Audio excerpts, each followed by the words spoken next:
There's sort of like, there are telltale signs that there's like cults authority going on. It's sort of like a glassy-eyed deference to some ideal that is like impossible to understand to an outsider. A very specific kind of group state that is existential in nature when it shouldn't be. It's sort of like, to me in my mind, it's like what they say about pornography. It's hard to define, but you know when you see it. I digress. Here, let's back up, Jeff. Why do you think any cults in some case? That's fascinating too. I've always been interested in the idea that there are powerful mental drivers and motivators that can sort of make people override their own internal sense of critical thinking and things like that. Like, I think of cults in the same way as I think of addiction. Were you raised in a cult? That tends to be No. impetus for this interest. My wife was also very interested in that, but she was like homeschooled by an ultra religious group of people, which is why she's so interested. Not at all. I was just like, you know, like mainstream Reform Judaism and like light and that.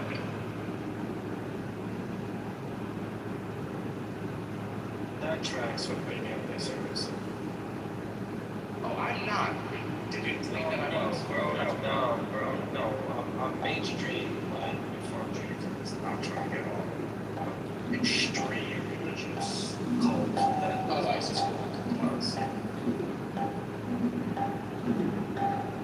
Yeah, I'm big time to the phones. It's as simple as that. Raising your children we should leave that up to parents, generally speaking. You don't have to like everything that people do with their kids, but I generally lean on let people do whatever they want to do with their kids. There's some things where parents do that are detrimental to their children. Like just recently, I was shocked. It was less than 10. I want to say this child was 5 years old, weighing around 250 fucking pounds, and subsequently died of heart failure. And the parents got arrested for child abuse. So, when that kind of treatment of a child is known, that's when the state needs to get involved for the preservation of the wealth and health and well-being of that child. So no, it should not be left up to parents. I didn't say that as a rule always. I said that you should err on the side of leaving things up to parents. For instance, I think the Amish practice of only educating your kids up to 8th grade is clearly detrimental to children. It deprives them of the choice to be able to leave Amish society because they're so undereducated that they can't function in the broad society. So their decision is basically forced upon them to stay within the group or face extreme poverty, right? Because our society does not provide for people with that level of education, right? But I'm not out here trying to force Amish people to educate their kids. I don't really care about Amish people. So therefore, they should be allowed to kind of do what they want because it's not really impacting me. I think it's negative. I would not want my children to be raised that way, but I'm not going to stop them. Well, there's a stronger overriding principle that you don't care. If you take away those safeguards, it's just like being America, then you're in very dangerous territory that you decide to allow. I mean, obviously, if you're feeding your kids something that's going to kill them, that's extremely different than how you're raising them. Correct. Correct.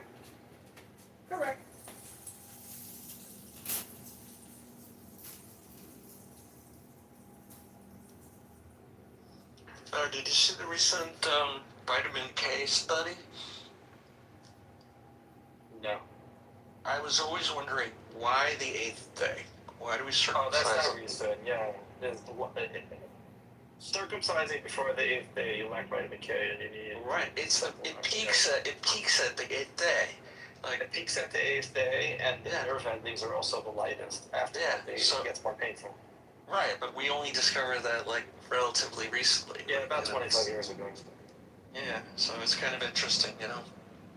God has a plan.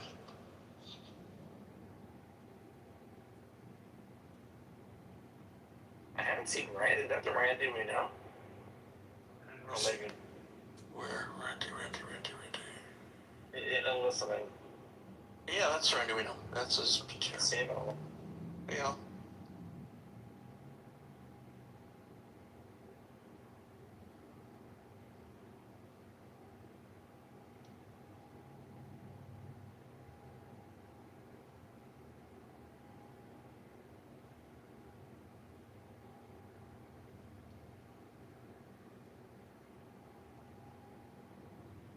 It's got time for a new topic. You're asking me? I'm about 10 minutes. No, Scott. Oh, This room, he started it. Scotty, you still there? I'm beginning to think that. Was the answer the right? Have we've come to that conclusion? Oh, it's clearly the left. It's a troll question.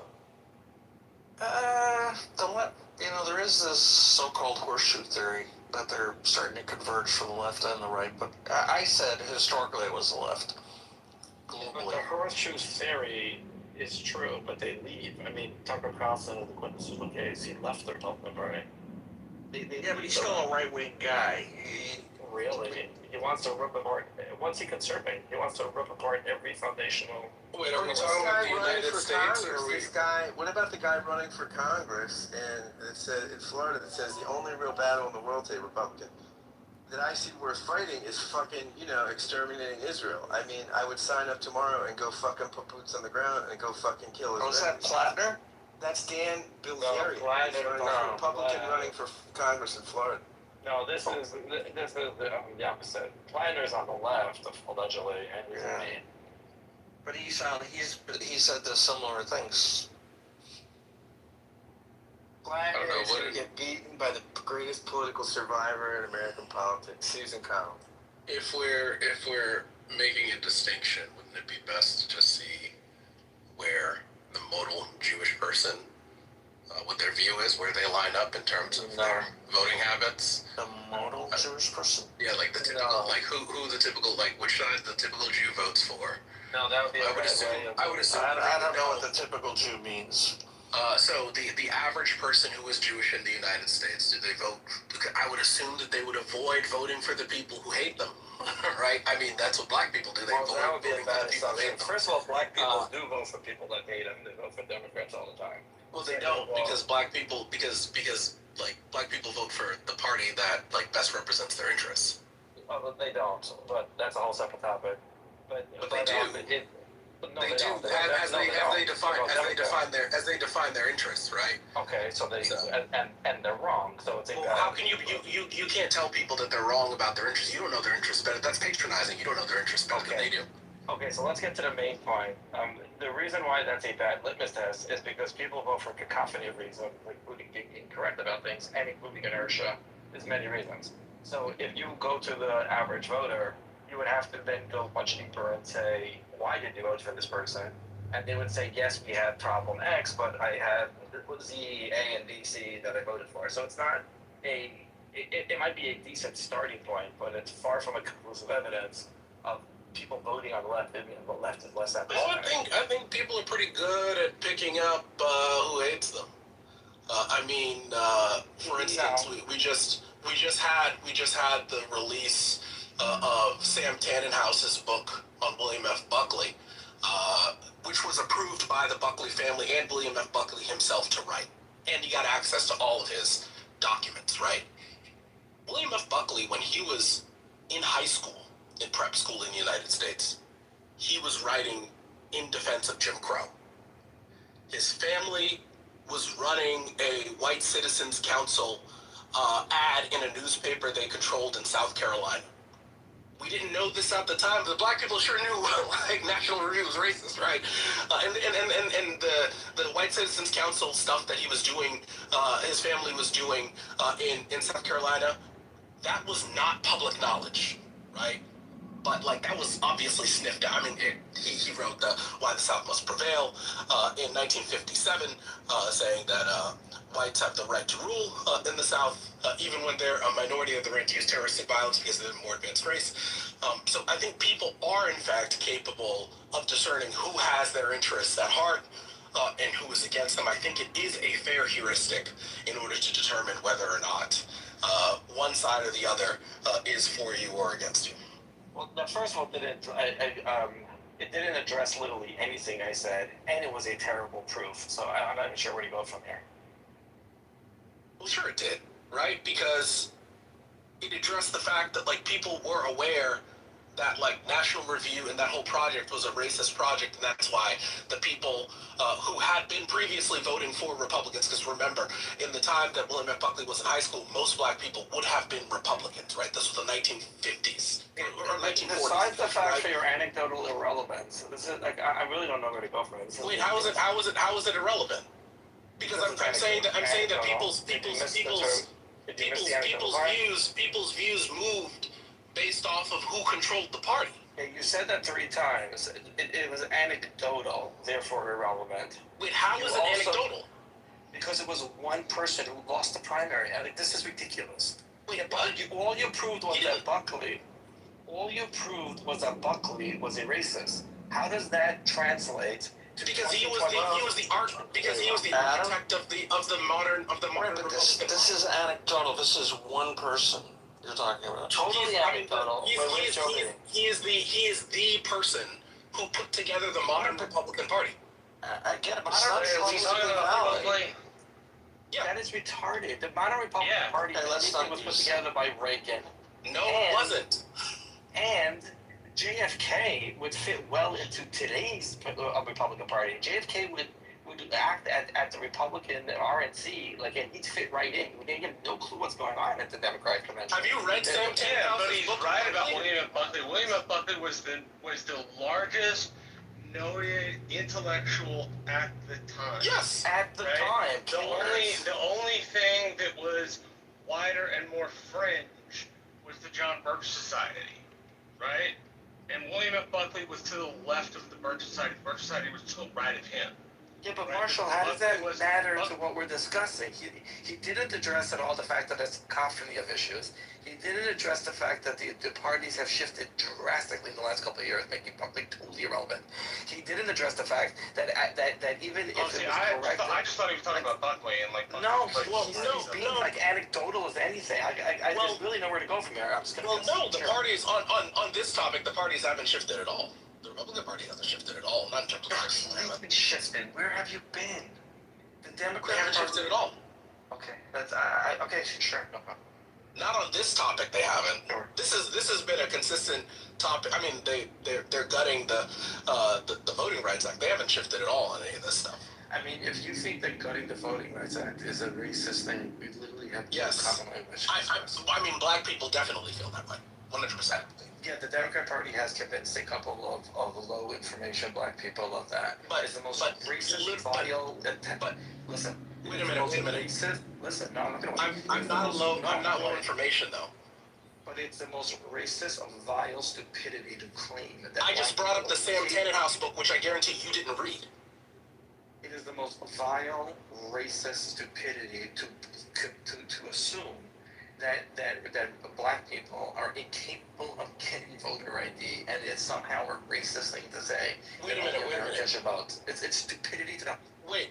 Why would you need to?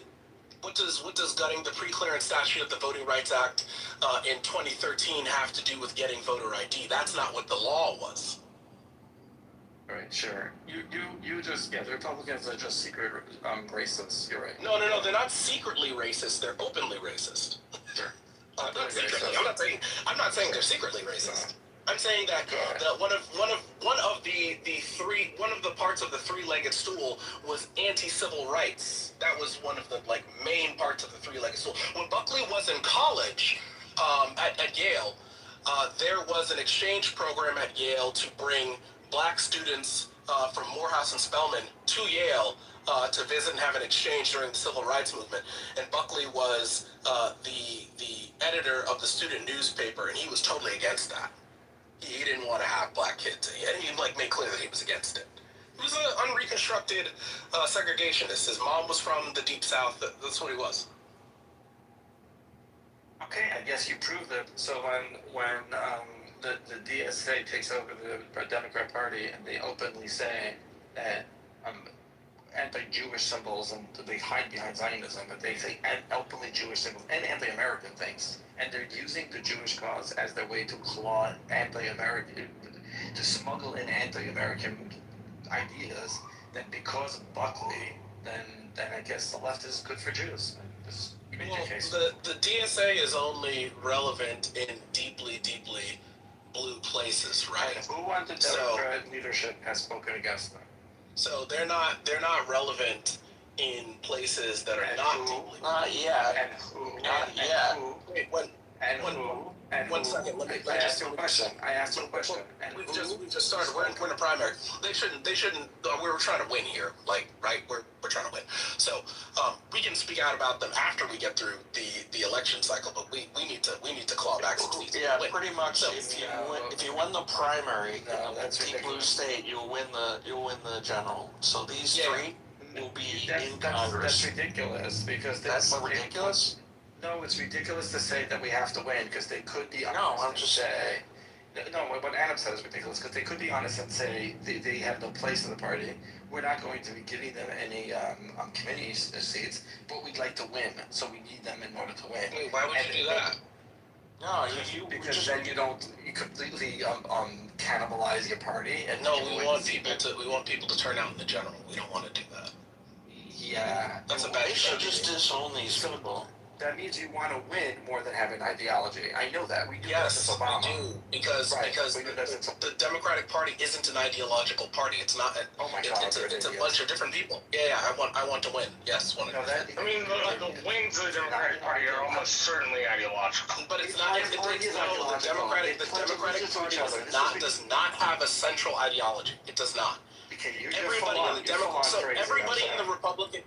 Republican Party has to say that they're a conservative. Everybody in the Democratic Party doesn't have to say anything. Not with Trump anymore. Conservative is a bad word among all those Trump voters, bro. You're I don't know about that. It's considered a bad word.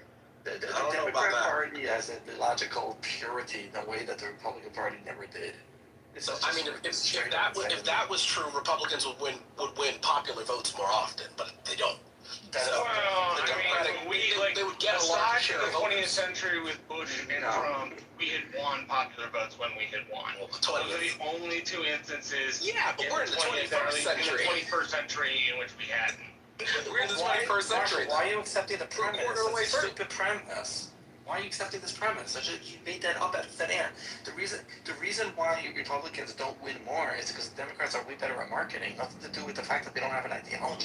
The problem is, They have a better ground game. The Democrats. Democrats are better at governing. Have you not seen No, the they're jobs not. report? Have you not No, seen the they're jobs report just now? You they're got absolutely 57,000 terrible. jobs this month. they're absolutely terrible at governing. The problem with having an ideology is it takes more than a sound clip to get it out there.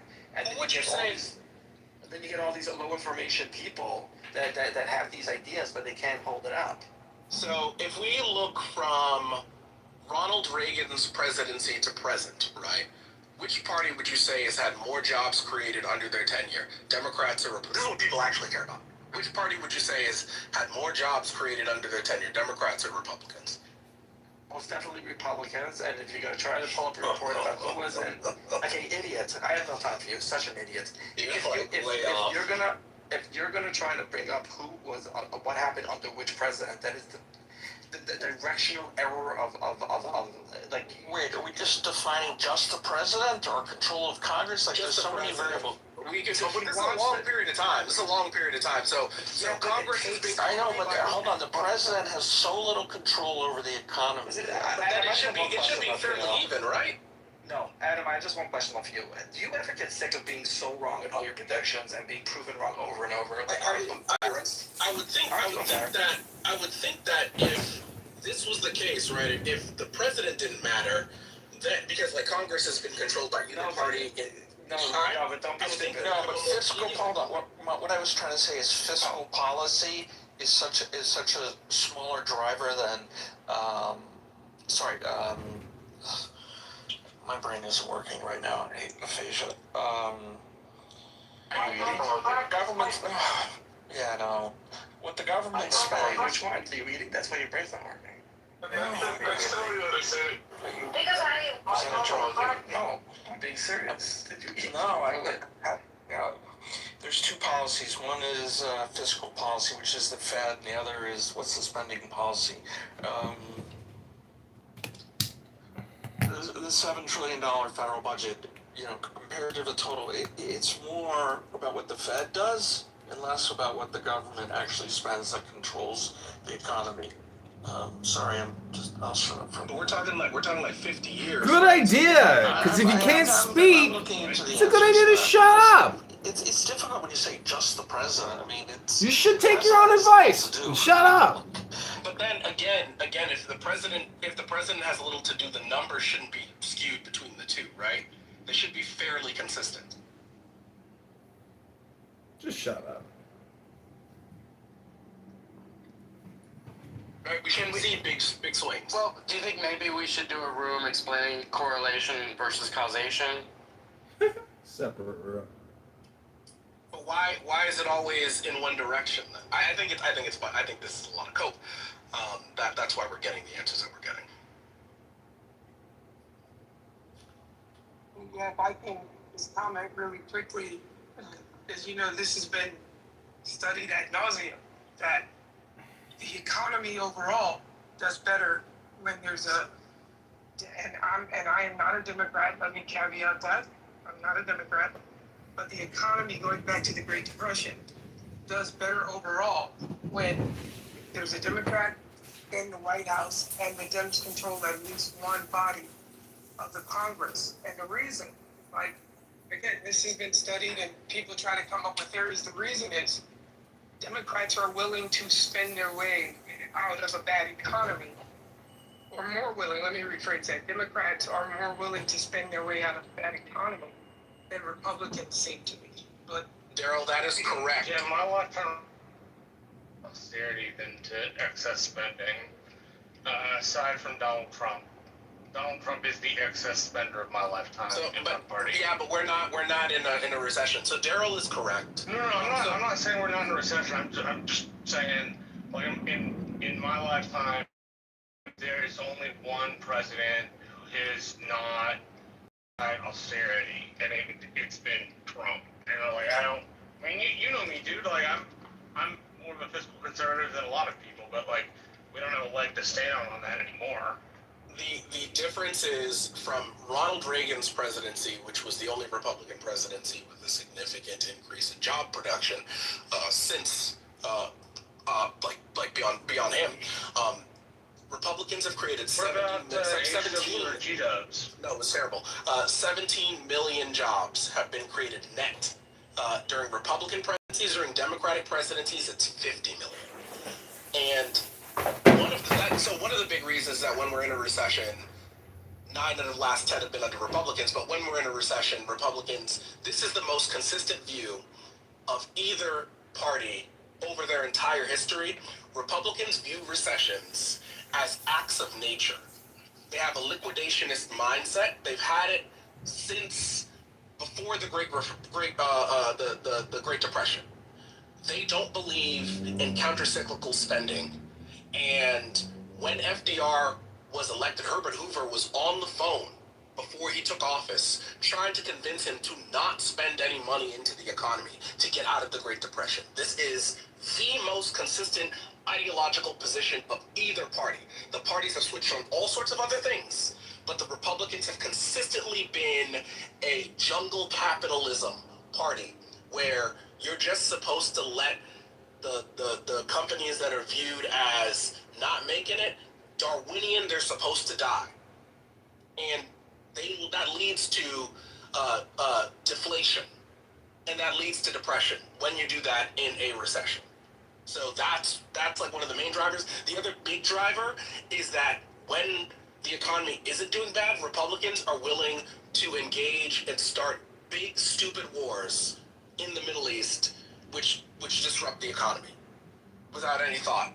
They've done it multiple times. That's the other thing that will lead to negative economic growth, as we see with this Iran war, and they spend enormous amounts on wars without any like concomitant increase in taxation as well, and that's a big drag on the economy as well. And that's something, I've never understood, economically. I don't understand why, I won't say like Republicans, right? I'll say conservatives.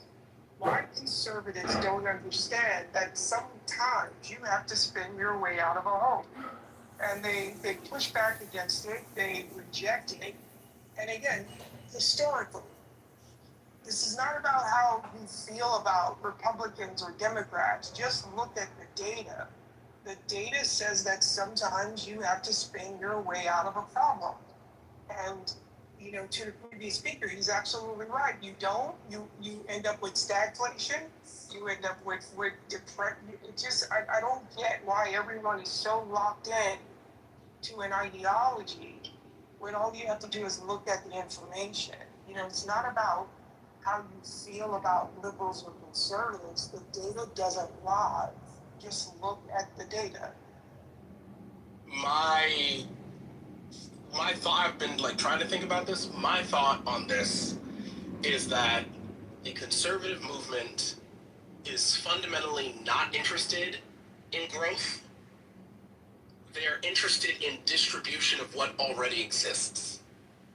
That's why they have fairly anemic job growth and GDP growth in their presidencies, but they're focused on top marginal tax rates and business tax rates, right?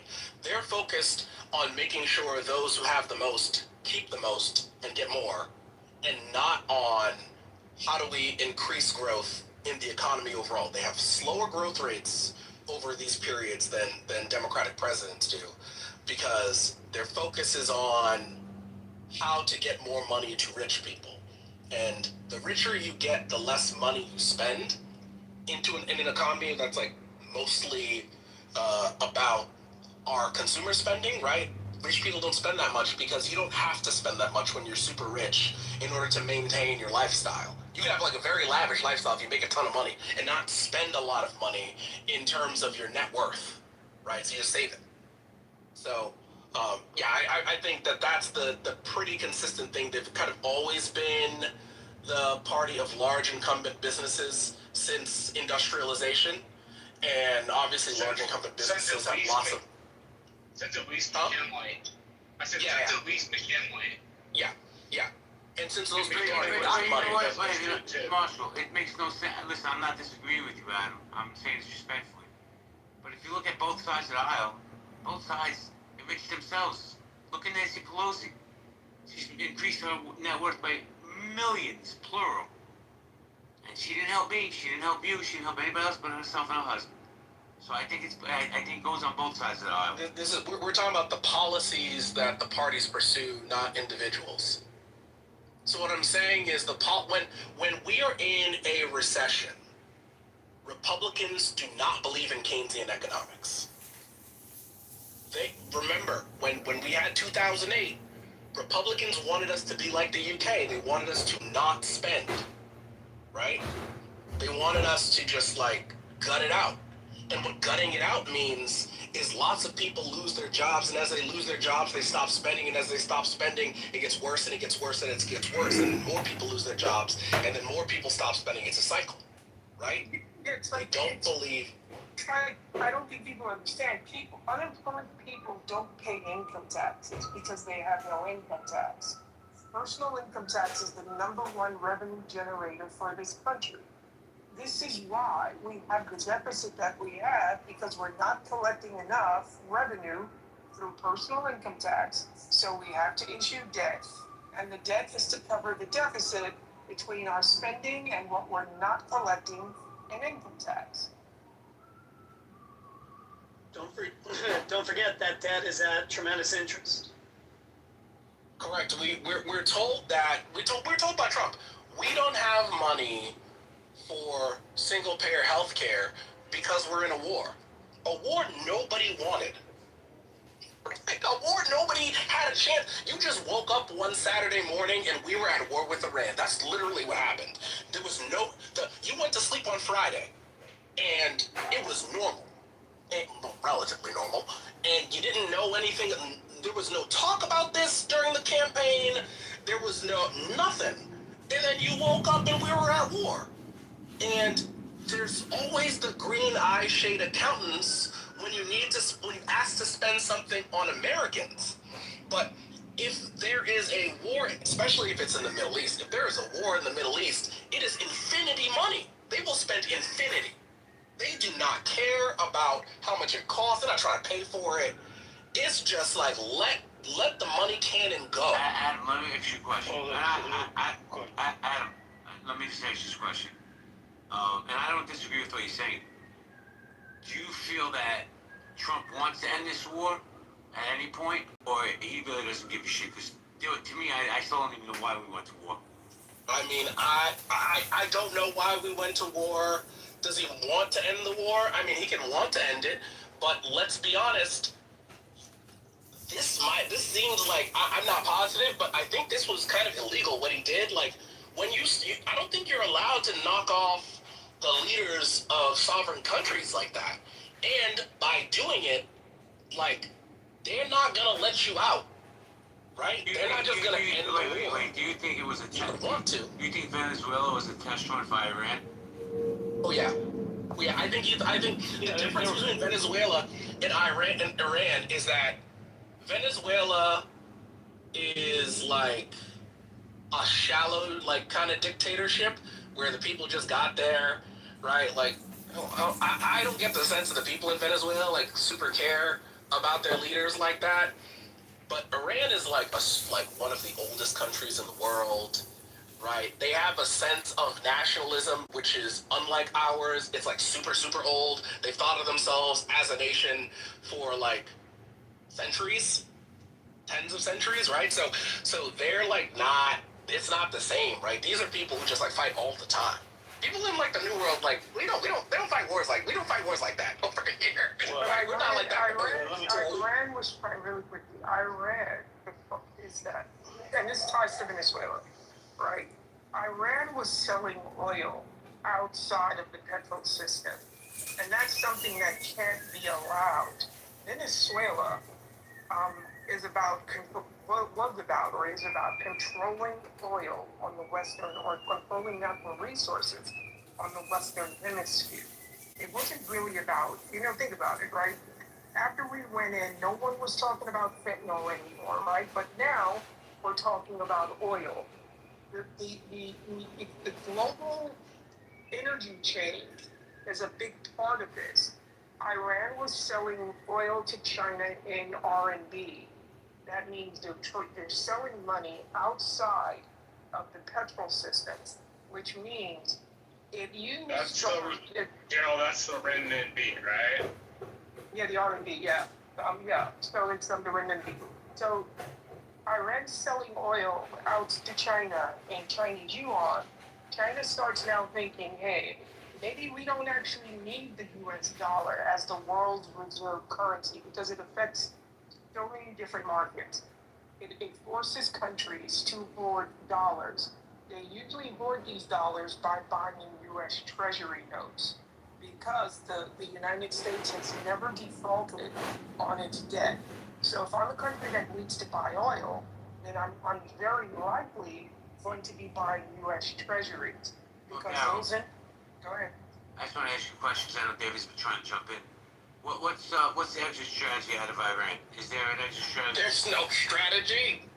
It's called taking our toys and going home. A failed state. Yeah, look, at the end of the day, this was a horrible. Look, you understand something. They made a big down payment on the Trump administration to go into Iran. A lot of his backers did, and I'm not going to name who those people are, but they put a big down payment for us to go in there, okay? And he thought he could do Venezuela 2.0. In fact, he was relying on, you understand something, he's not a war president. He's not a president that understands strategy. He wasn't in the military.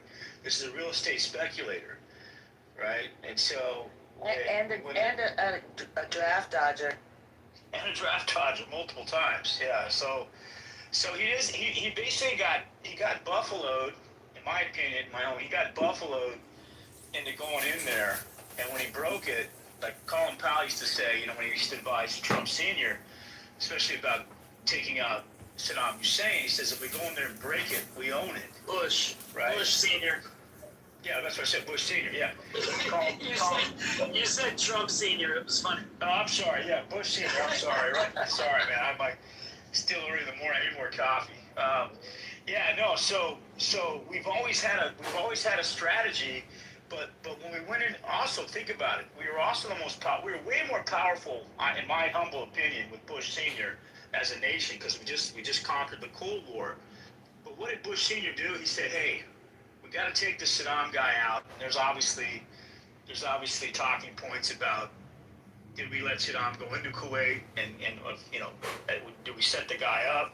But even with that said, we still went to our allies and said, listen, allies, we got to go in and take this guy out. So we're going to put together a coalition. And that's the difference here. Instead of Trump saying to the nations, instead of pissing off our allies and trying to go after Greenland and all this other shit that he was doing, our 70-year, architecture that was built after the Cold War, instead of saying, hey, we need to go in and take this guy out because he's got nukes, we got to defend our friend Israel as well because they can't go it alone. Are you guys in? And, are you guys in? And this is the strategy. How many troops are you going to commit to? Instead, he bought this cockamamie idea that we're going to decapitate the head of the snake. There was a New York Times unleashed an article that broke a story that Ahmadinejad was kind of he was kind of a mole within the IRGC, and that we were going to reprop him up as the new leader, the de facto leader, after we took out that leadership of Ayatollah and his other officials that ran the government. Well, apparently that plan fell apart. We didn't have our Kelsey Rodriguez the way we did in Venezuela, and now we're left with an even more reactionary regime because the guy in charge now lost his parents, lost his wife, lost his kids, and these decapitation efforts. So now you got an even more rabid Iranian leadership. Yeah, so he's mad. He's not just going to let us out. Correct. Exactly. If I was running things and you killed my family, yeah, I'm not going to just let you go home. So I'd also say we've lost our story, right? America is just a story.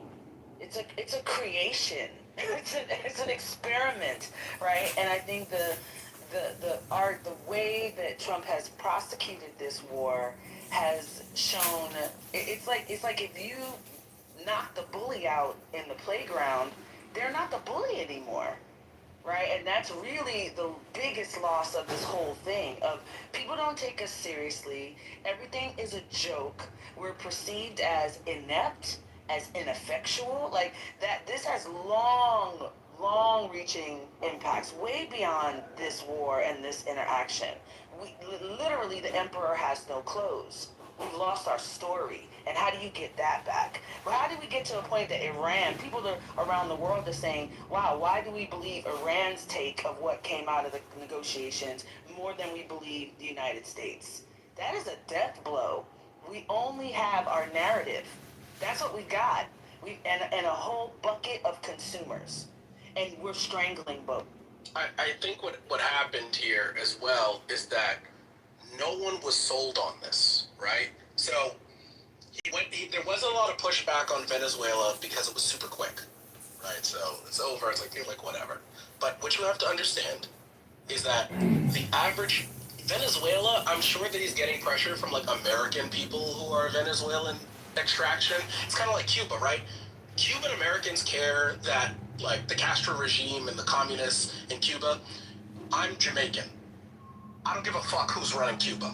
Neither does anybody else in the Caribbean, right? Like, I'm not trying to die or fight to liberate. I don't care, right? And most Americans are not Cuban, right?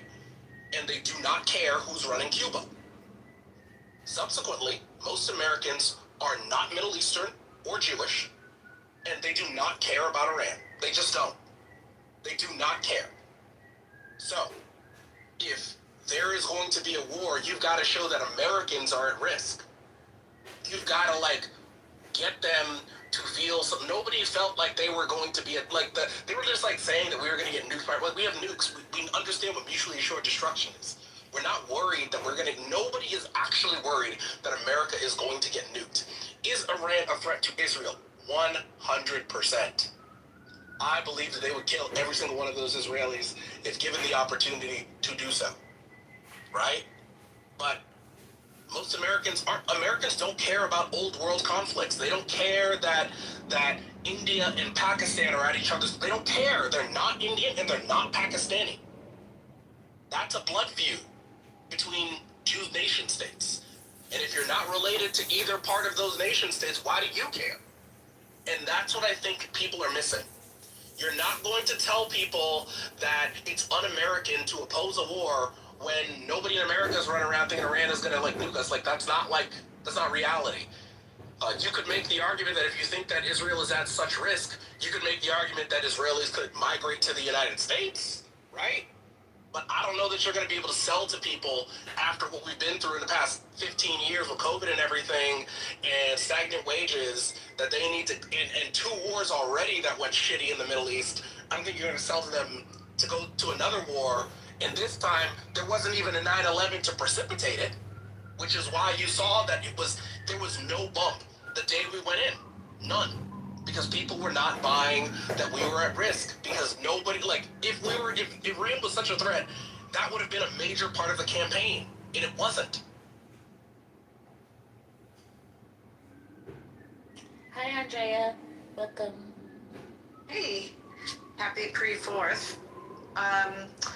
I'm just trying to get caught up on the conversation, but I think it's interesting. I was just having this conversation about how much, noting how unpopular, of course, the war is, but also being struck by there is an animated enough base that is against the war, but in particular against the attacks on Palestine that are making waves. There are enough of people in that base that care enough about it that are also anti-war, but they most definitely care enough about it to have an impact on elections and races and the current dialogue. And what I find interesting is where that sits and who it is, because I think that when you talk to different populations across the country, that ranks as less of a priority for, say, a lot of young people in places like Colorado, North Carolina, but in a lot of, I wish I had the breakdown of this. I don't have access to the data right now, but I was looking at this, and there are, for New York, East Coast state, blue state, people are super animated around this issue. So I don't think that it's true that people don't care about these things, but I think that people care, and they don't want us taking these actions in the world anymore. And in terms of Denise losing the story, people don't believe a lot of what this administration says because they have been caught lying over and over and over again. So why should we believe, much? Yeah, I think I think that is really important to think about as we think about how we exit this war. You can exit, you can lose, you can pretend to win. There's a really small bucket of options at this point. But the bottom line is, we do not look like a bastion of strength, and maybe the changing of the name to the Department of War wasn't the flex that we thought it was. Maybe we should go back to the Department of Defense. We lost. It's very clear we lost. They said that we just regime lost. change, and there's no regime change. Yeah, exactly. Well, and we lost. I guess the point that I'm making is we've lost more than that. Oh yeah. Because now there's this feeling of vulnerability, and also we've lost alignment. You know, Canada is making all kinds of treaties and negotiations they never would have made, you know, that really just completely go around us at a time that we need more allies and better deals. We are now positioned to have access to fewer deals and of much lower quality. Like, no matter who is elected in the next election, right? Like, this was a very expensive course of action, and I'm not sure how we like what the cleanup on aisle 3 looks like. And I think it's even more than that. It's that we have squandered our soft power in diplomacy. We have shown that a massive military power wasn't able. I mean, I believe, you know, we didn't drop a nuclear bomb on them, but we still have shown that the might of the American military, I believe, you know, wasn't enough to stop them or to get them to back down. So, and it's almost as if you look at all this and you feel like, in a way, it's like, is somebody paying them to destroy all of America's competitive advantages in the world and, you know, strong relationships? It's like, and there was so much incompetence involved in it along the way that it's like mind-boggling. And, you know, people get really frustrated about privilege and all these other things, but, like, we literally, I mean, you see, like, almost criminal or lack of transparency deals going on all the time. You have non-diplomats, government, you know, advisors who are business partners of Trump, and, you know, doing deals and making decisions that cost lives, more importantly, and completely squandered our munitions, our stockpiles, our... They ruined all our weapons. They stole all our weapons. And there's more, David. Well, no, well, think about it. We had our Gulf allies arrayed against Iran, you know, on the side of Israel. We had this vaunted Abraham Accords, which were opening up the commerce, the travel between former foes of one another, speaking of citizens of Israel, citizens of UAE, Bahrain, Morocco, and other places like that. And then we put bases there, we cut deals, going back to Roosevelt when he sat on the battleship, the SS, battleship. But anyway, we cut a deal and we've been protecting Saudi Arabia ever more for recovering oil prices. And then we go into this incursion, and what does Iran do? They go after our Gulf allies that we really couldn't protect. Not only that, we had a big naval base that was decimated. And none of this really made Fox News or the other news channels, so it's surprising. But now our Gulf allies are saying, what good are you guys to us if you guys can't defend us against our arch enemy now? And our arch enemy holds all our oil hostage with this little bottleneck of the Strait of Hormuz. It turns out that the Republicans hated the JCPOA because it didn't give Iran enough money. They want to give them $300 billion plus. Right? The $1.5 billion on the Obama deal was small potatoes. That's why they hated it. We have to be a little bit accurate here. It's not true that they're getting even more money. The $300 billion is for the MOU. It's not binding. And I want to point out to you how the UAE has responded to the attacks from Islamic Revolutionary Genocide. That is, they formed a deeper security and defense alliance with Israel and it was fortified and over there. And I would say that the attacks, the inexplicable and undeserved attacks of the Islamic Revolutionary Genocide Corps on their Gulf allies, not only on U.S. bases, but on civilian targets, on municipal targets, on infrastructure, has persuaded the Arabian Peninsula allies that the IRGC is untenable and untrustworthy. That's another view of the same set of facts. But that doesn't engage with what we're talking about in terms of that we're talking about U.S. influence around the world. We've been humiliated. We've been humiliated. You disagree? Completely the opposite. I want to point out, by the way,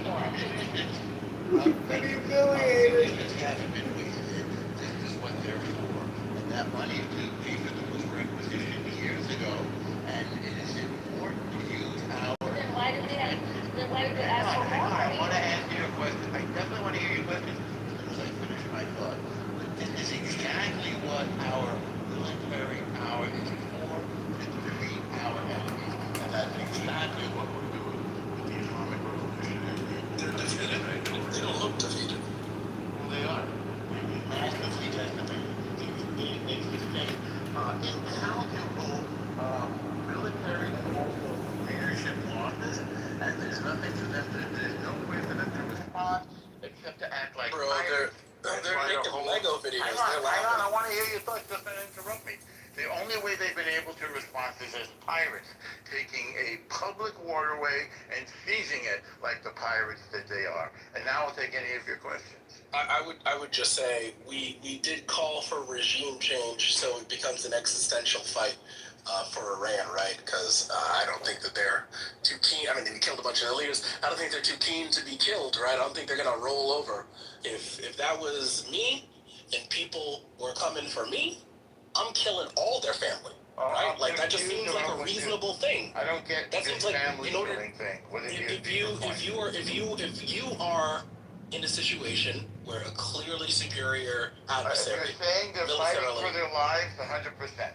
Yes. No so I don't understand why it's inexplicable that they would attack our allies, because our allies can be touched. They're close. They're attacking their neighbors, their innocent civilian neighbors. Yes. And what do they hope to gain out of that? What they hope to gain is it's totally rational. They hope to gain a pressure campaign to stop us from doing what we want to do to them. Or what So they've achieved exactly the opposite. Because by the way, they're attacking innocent civilians. Nobody seems to care. But they've achieved the opposite because they've shown these allies that the IRGC is completely untrustworthy. They are apocalyptic. They are vicious.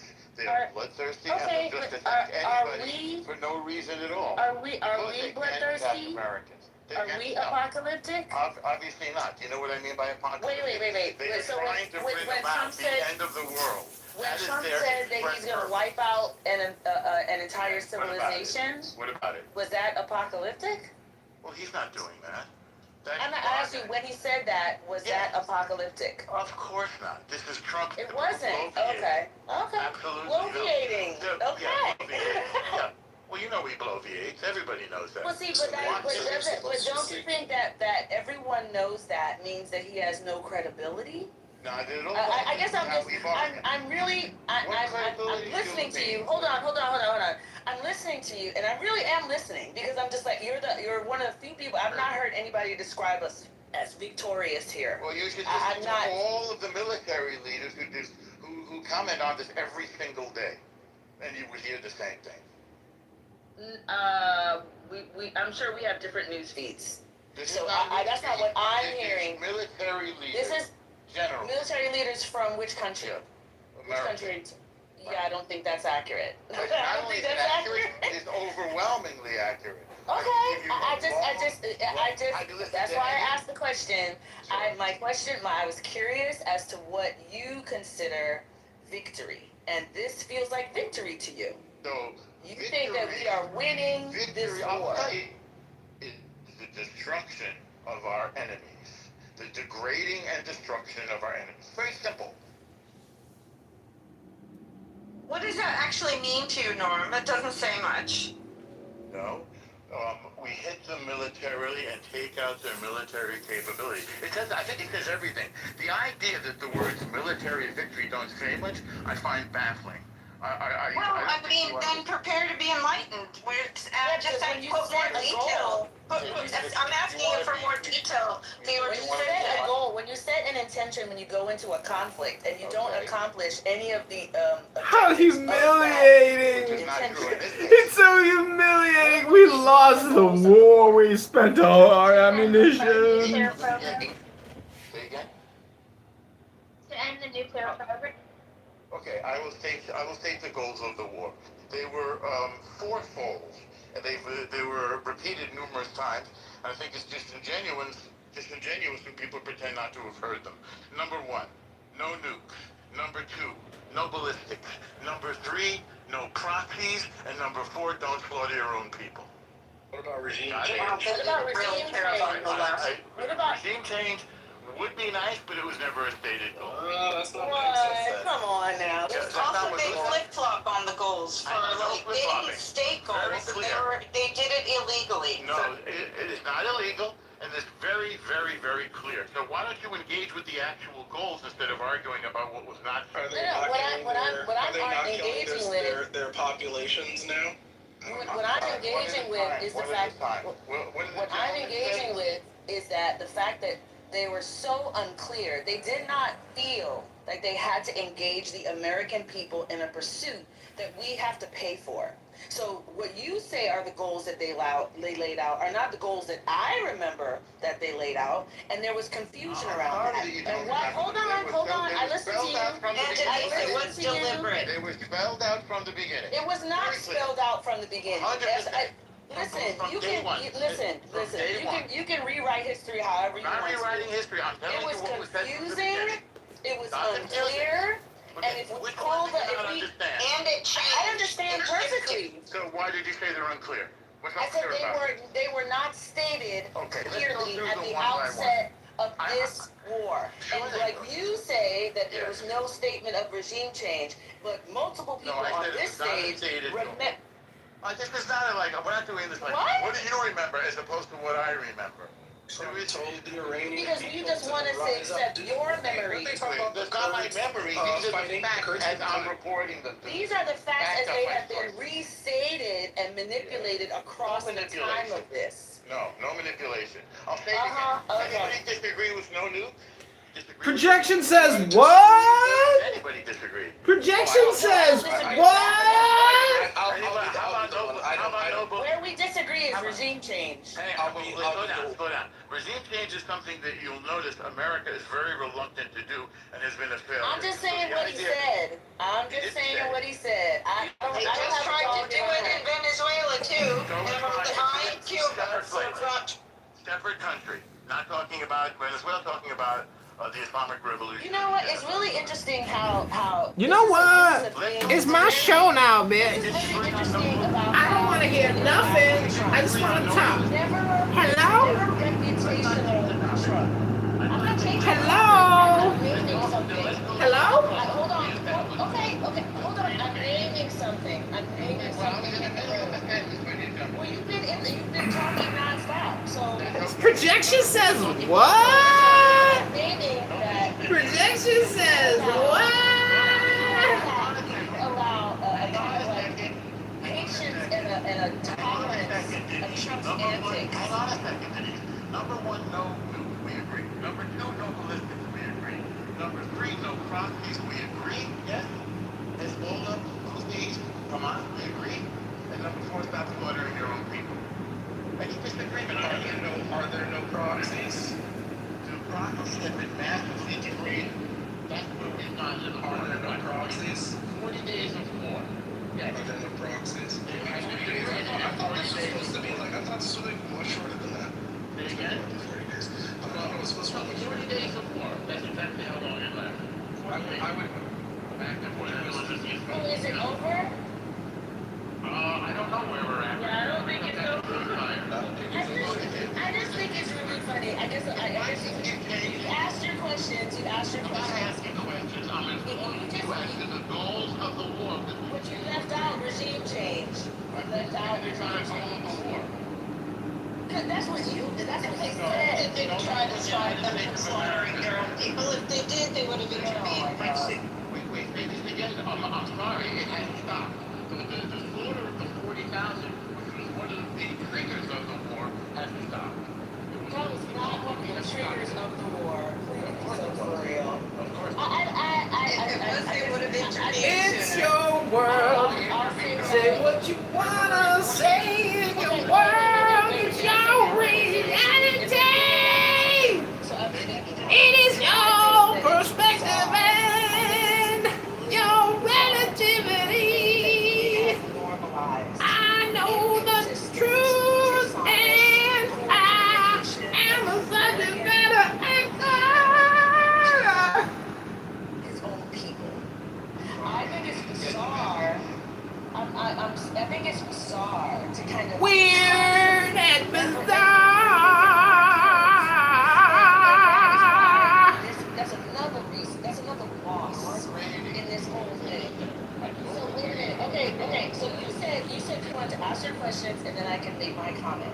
I guess that's not true. So why don't you go ahead and say what you have to say, and then I'll What we have to say. The same way you interrupted me consistently, I'm also interjecting, but don't be intimidated by it. I'm not. I've never been intimidated. Continue. Go ahead and finish what you have to say. No, you go ahead. You go ahead. It's your turn. Say what you want to say.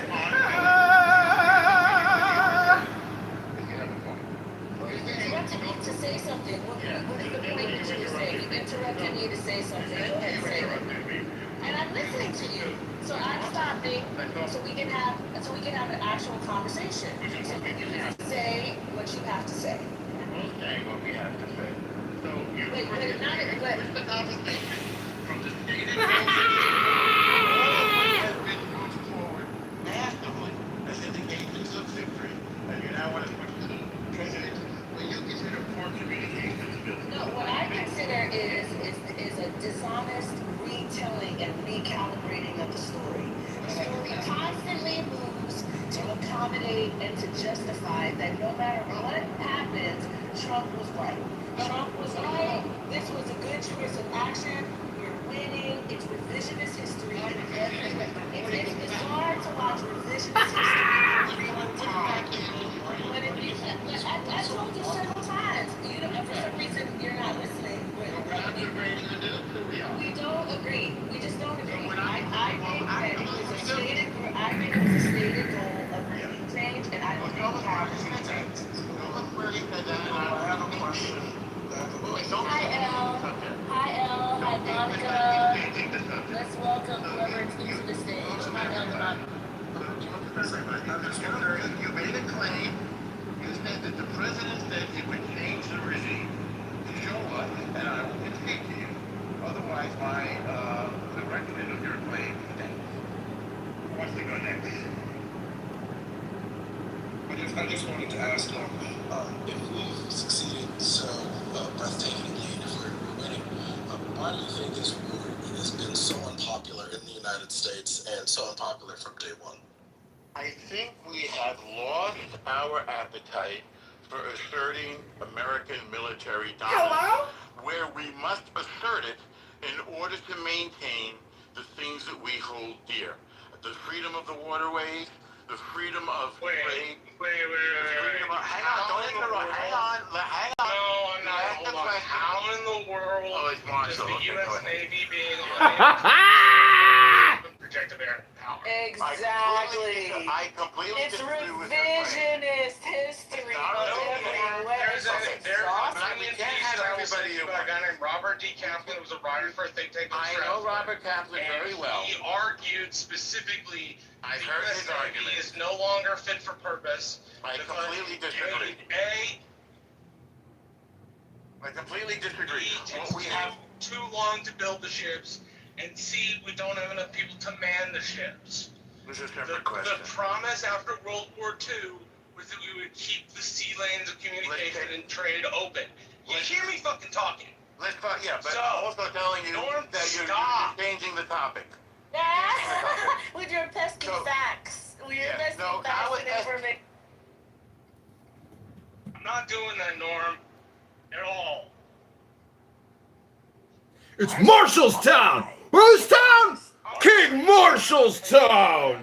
It's a lot. It's a lot. And you know what it is? I was eating salad. I was getting my phone. sad. What happened? What happened? Scott, you missed out, man. It's just, I mean, it's something to just watch revisionist history in real time. You know, I mean, Norm would have been helpful after the Civil War to rewrite the story of the Confederacy. He would have been handy. Like, I mean, you just have to be honest. We just have to be honest, and it's exhausting to kind of like have this like bizarre like. Whose town? Marshallstown! It's a lot.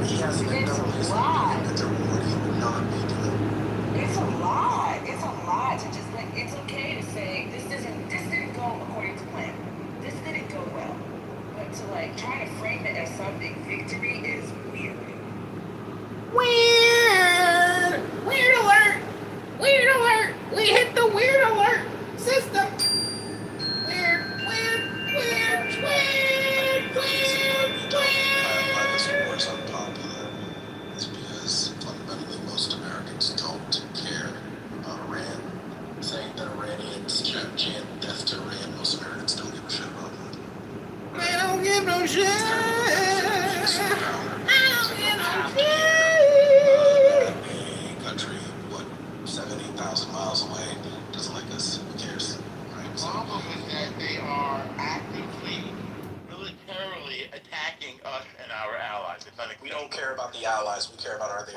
don't care, but Americans care. But whenever I ask the question about who, when they say that they're attacking us, you say, who's us? Yes. Hello? America and our allies. Hello? Wait a minute. What they Is mean this when they say that emergency? they're attacking Americans Yes. is they mean We've got incredible brain rot. I think the entire country has been infected with toxoplasmosis. How many camps could there be? That's it. Embassies. Our embassy, our That's right. Marines. Yes. Our, Yes. Our troops in Stuff Iraq. on foreign land. Yes. Yes. That's right. Yes. We are America. Yes. We're a superpower. That's correct. This continent So when of the we United go, States. That's what they don't mean. What they don't mean is anything in the homeland. because they can't. Yes. Right. Yes. We're not just in the homeland. We're a world power. But Americans we are don't care competing about with China. That's I'm what I'm telling saying. you don't care about it. America cares. That's what I'm saying. That's why I'm saying the war is so unpopular.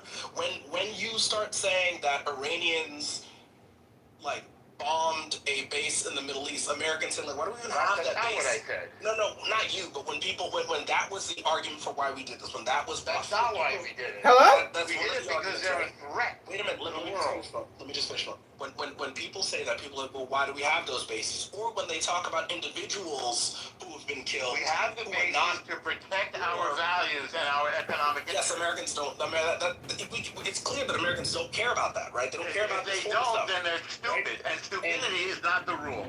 And You say Americans Can't don't claim care. stupidity. Gas prices? Should have known the law. Do you like your gas prices internet? were Hello? They were higher under Biden. Hello? Hello? This is weird. History revisionism live. The thing is here. Protection says what? Individuals who are non-military. Protection says what? Non-governmental individuals in the Middle East who have been killed by Iranians. Then they start naming people who have dual citizenship and live in the Middle East who got killed. No, And not I'm at sorry. all. We're talking about the embassy. We're talking about our Marines. They're individuals. They're individuals as well. No, Adam, you're telling lies now. I'm talking about Americans. Well who've been killed. Yes, I'm agreeing with telling that. lies. I'm agreeing with the bases. I'm agreeing with the embassies. I'm agreeing with the embassies. All that stuff, right? And the Marines and the servicemen in Iraq. Yes. They can't do Americans that. aren't trying to go to war for that. I beg your pardon? Well, Americans aren't trying to go to war. You're for not that. I mean, it's very America. clear that It's most the command. do not. But neither are you. Neither are you. Commander-in-chief made the decision. Yes, and it's End of unpopular. story. It's So unpopular. what? Nobody likes war. We'll find out in So November. do you think we have a representative? He's not on the ballot, by the way. It's just for a little update. Now, can we go I back hope to the so. state before I move? Well, no, we do. It is on the ballot, right? Because No, he's not on the ballot. You're not getting any pushback because Republicans control all chambers, right? So once Democrats take over, there will be none of this because there will be major pushback because the other party is not going to give money for it. It will be over at that point. And The money is not really required. I would say, although there was a recent request. The money was spent years ago on our military. I just wanted to make one final point. So another group of people who have I died. hope you see that I disputed every one of your points, but that's fair. That's fine. People who are both who are dual citizens, Americans and Israelis, who have been killed by Iran. Right? That's a weird anti-Semitic myth. Wait. 1 second. Let me just finish. Well, let's start let me just finish, Norm. Maybe you don't understand him because you don't let him finish a sentence. No, he's finished. Let him finish. I want to learn about these dual citizens. I'm not finished, Norm. I know you're not finished. They're individuals who live in Israel, they're individuals who have dual citizenship who live in Israel and they have been killed by Iran, right? In like those strikes they have. Americans are not moved by people who choose to live in dangerous places who are also Americans and die. That does not make them want to go to war. We had a kid who went to North Korea, right, on a trip. And I don't know what he did out there, but they sent him back in a body bag. And no Americans were talking about going to war because this American kid decided to go to North Korea and get himself killed. We are not interested in fighting. Like, this is not a gang, right? You are not a made man. This is not a gang. You go overseas to a dangerous place and you get killed. We're not riding for you for that. We're not. You chose to be in a dangerous place. You could have stayed your ass in the United States. You could have gone to any other place in the world that's not dangerous and not been killed. We're not normal Americans are not interested in fighting a war because you chose to go somewhere where people are killing each other. That's just what You it is. can express your opinion at the ballot box like everybody else. I get it.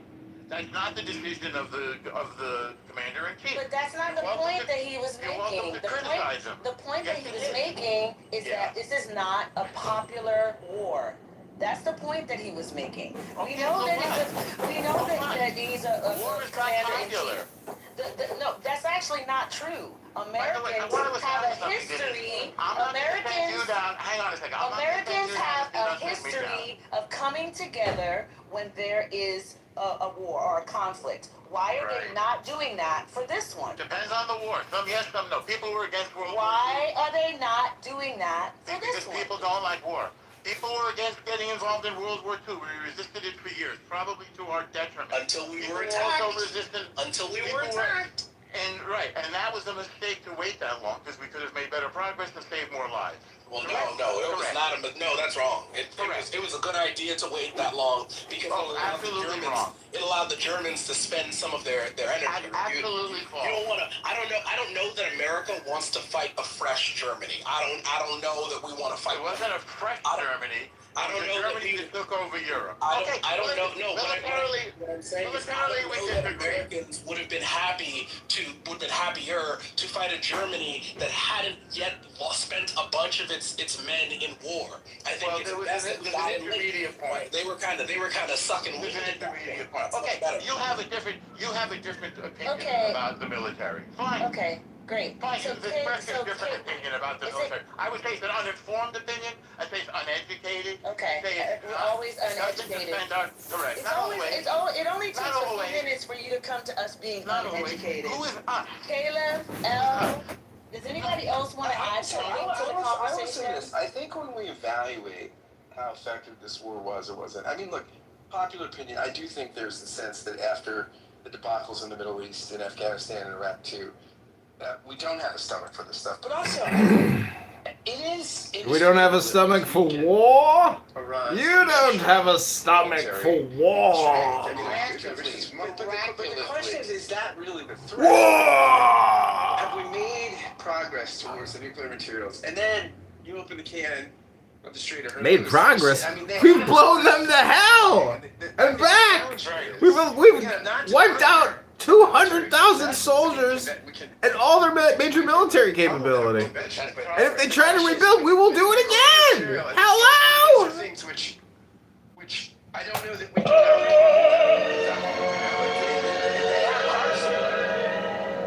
They're playing being pirates. Using international waterways. I promise you, the world will not put up with it.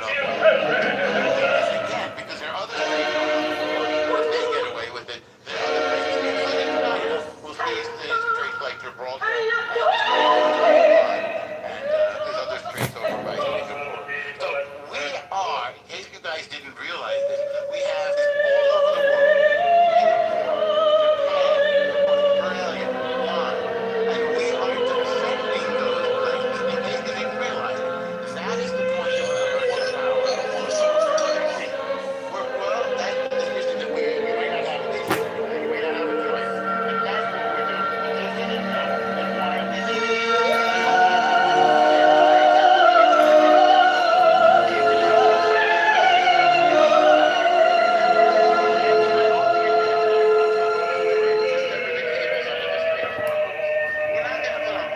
Whether you understand why or not, we are going to defend the freedoms that we found. And this is how we're doing it. And please go ahead. I don't want to be the only one talking.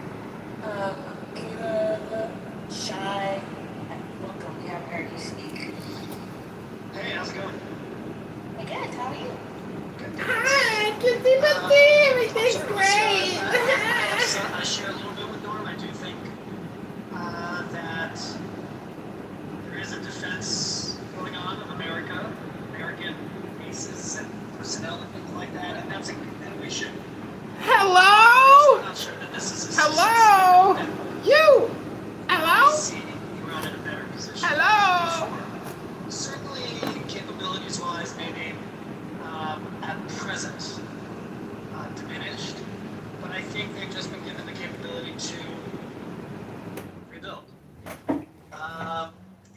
reverse JCPOA, which all those people hated in the first place. That's kind of my view at the moment.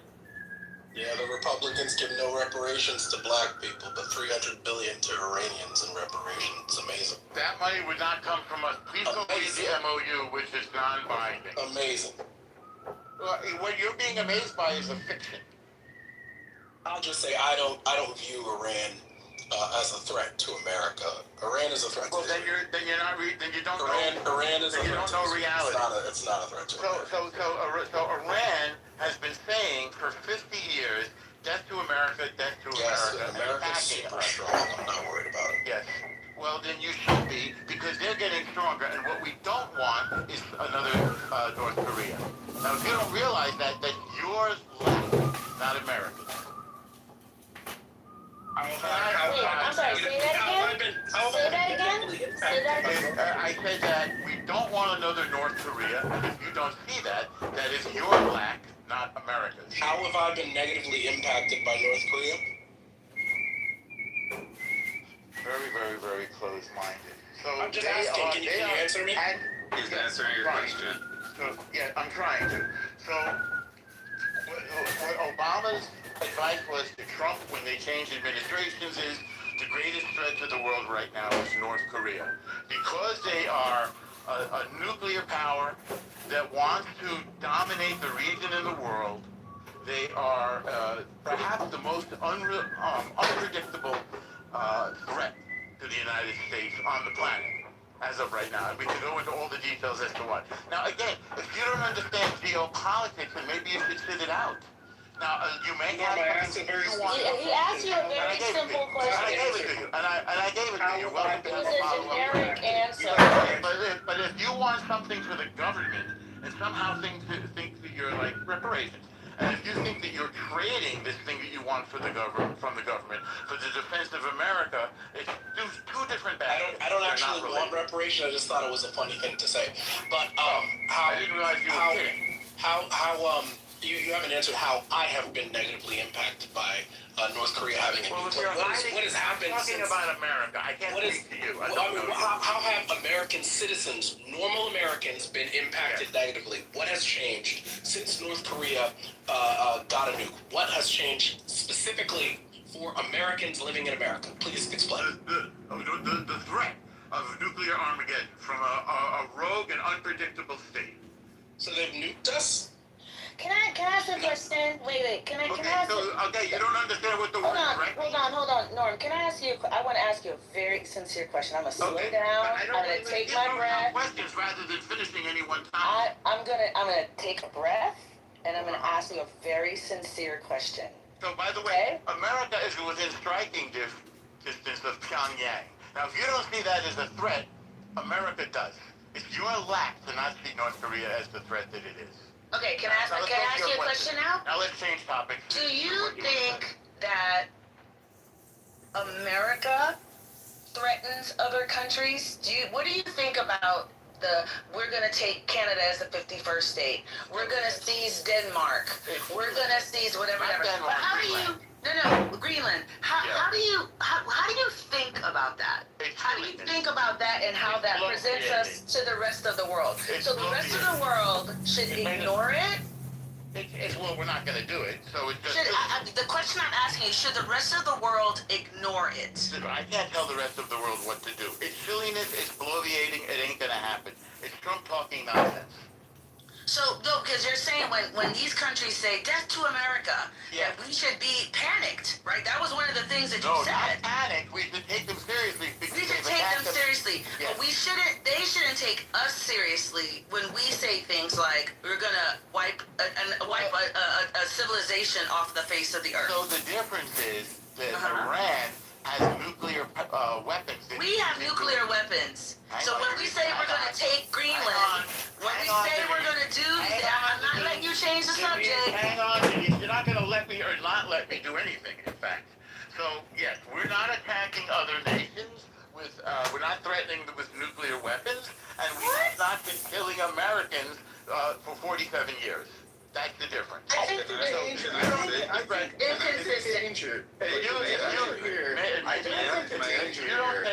If you don't take the threat of Iran seriously, That's not what I asked you. That is not what I asked you. What I asked you, that's not what I asked you. What I asked you is, should the rest of the world take our threats seriously? That's my question. And what did I say? I do want to hear So shy, go ahead. Hang on, I want to finish one conversation before we keep skipping around. We're not, I mean, you're not engaging. I asked you. I am engaged. What did I say to you? You just said it's bloviating. I asked you, should they take us seriously when we say things like that? What do you Should think? they care? What do you think? Should they care? I know what I think. I was asking you what you think, because I'm trying to find a consistent. I'm trying to find a consistent arc through what your arguments are. So you say when they say something, we have to take it seriously. So Denise, we I have have to breaking news for you, Denise. Oh my God. You're an American. I'm an American. So yes, threats to America, bad. Is that easy enough for you? That's not what I said. See, you're actually engaging with a point that I didn't make. No, I'm not.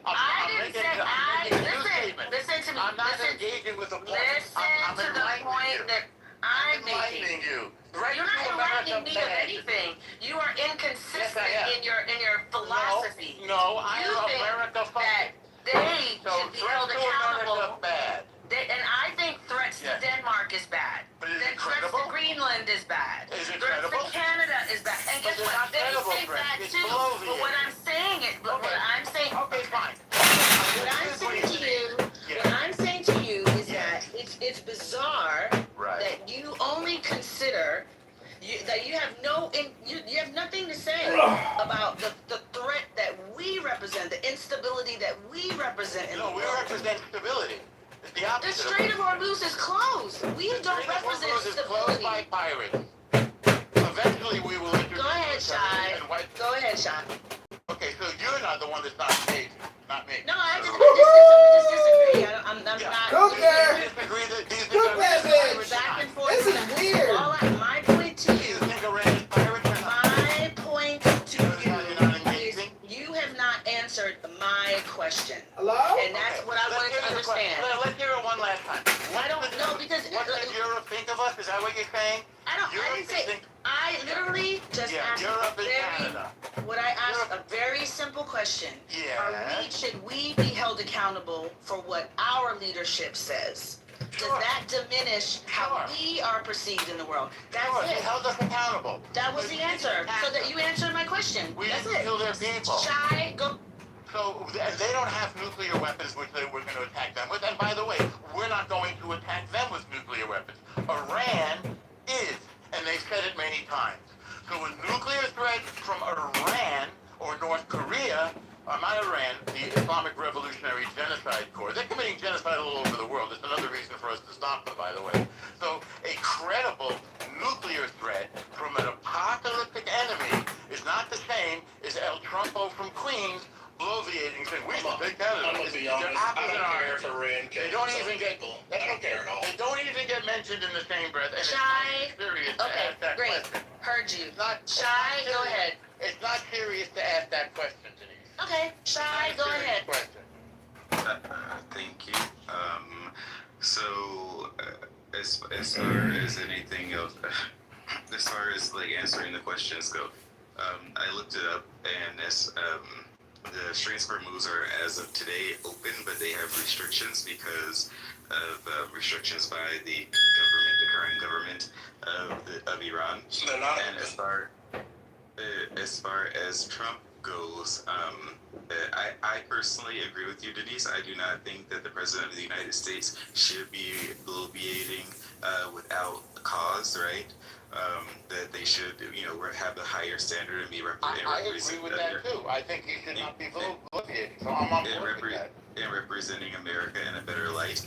With that said, I do not believe that past presidents have set such an example, right? They set a better example for as far as American leadership went, because they represented themselves and the country in a better light than the current person sitting in the White House, in my opinion, right? That's my opinion as a citizen. And I think that we in America have to understand that other people around the world do not play by the same morals and rules that we play by, right? They are not consistent in their morality or their philosophies.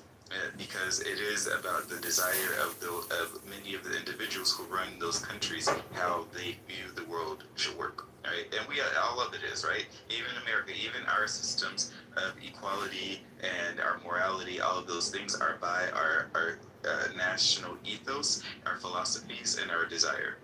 Right? There's nothing that says in the world before America took control of this, before World War II, was a world of chaos. It was a world of extremes. It was a world of death and destruction that people really don't remember anymore because we've lived in such a stable world. And sometimes a little bit of chaos is what you need in order to create this type of stability.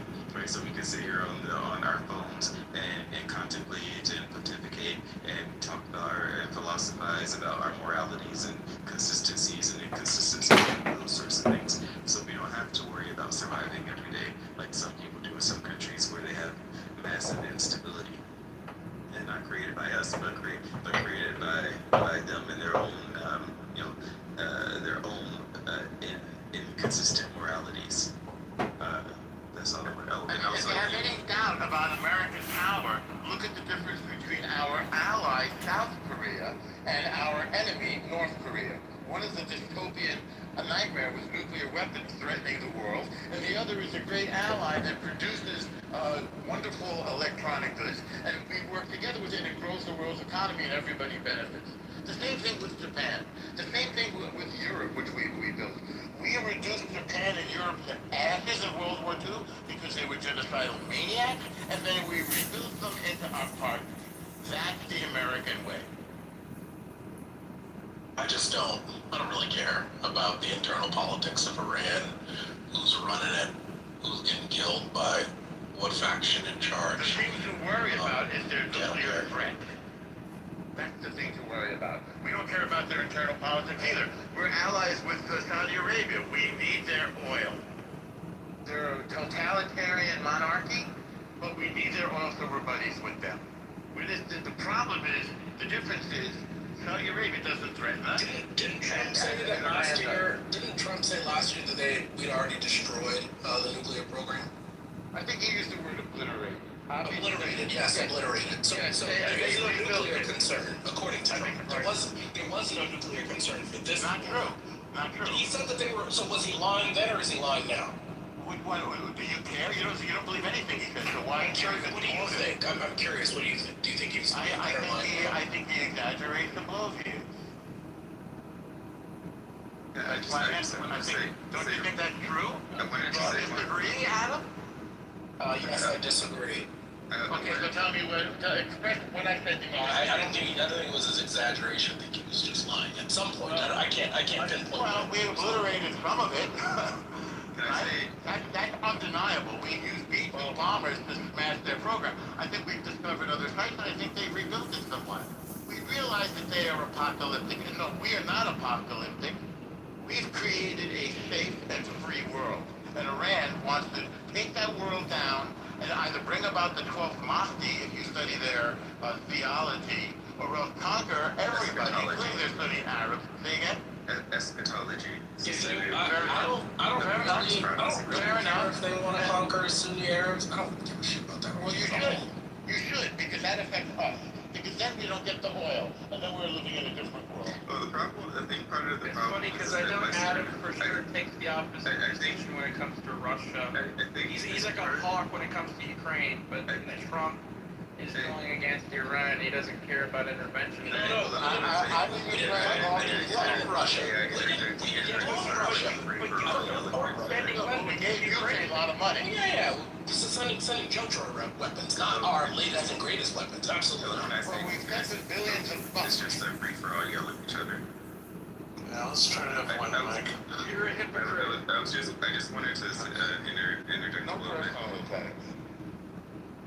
Yeah, so a couple of things. I think one of the problems that a lot of Westerners have, or a lot of Americans have, because we have such a individualistic reality where we also have like free, for the most part, free and legal elections and things like this, right?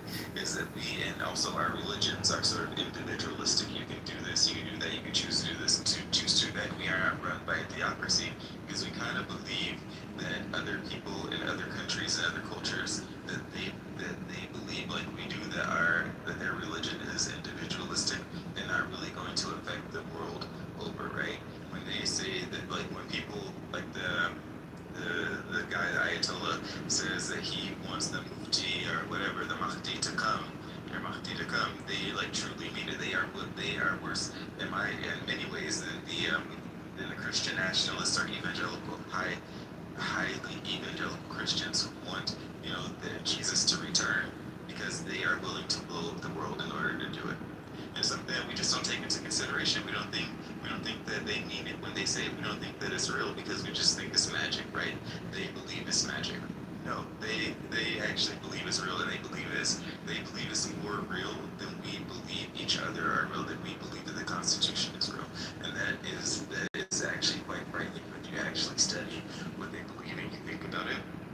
And as far as like what? the Constitution of the United States.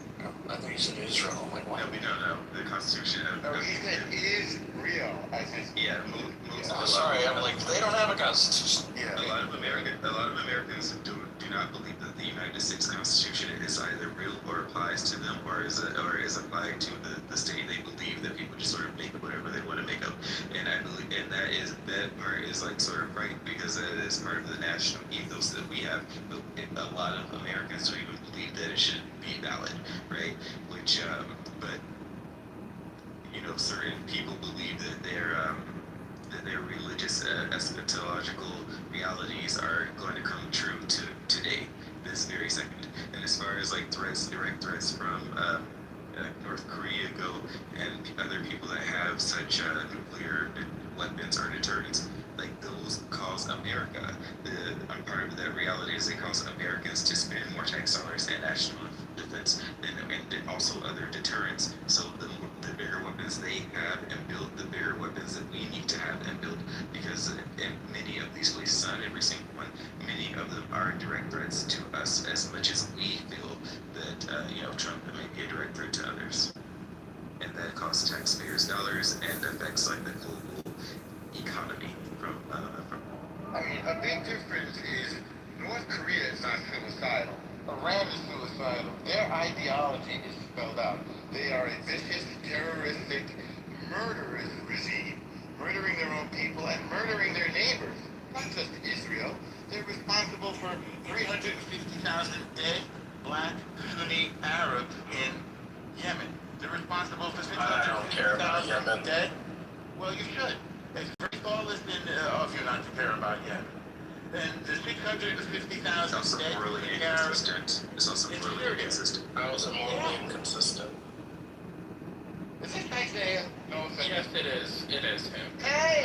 How is it morally inconsistent? Hi! Because you care about everything else America does. No. I care about America. I don't care about. Well, but then I don't care about the old world. you're not really. Listen. You don't understand There's a lot. There are genocides in Africa. I don't give a shit about that. I don't care about India and Pakistan going at each other. I don't care about India and China fighting over borders. Okay, we get it. You don't give a shit. That's very close-minded. And I don't give a shit about systemic racism against black people. That's fine. That's don't fine. say that. That's not. Well, how is that any different than what you think? That's fine. You don't have to. I'm not asking you. You're calculating the rudeness.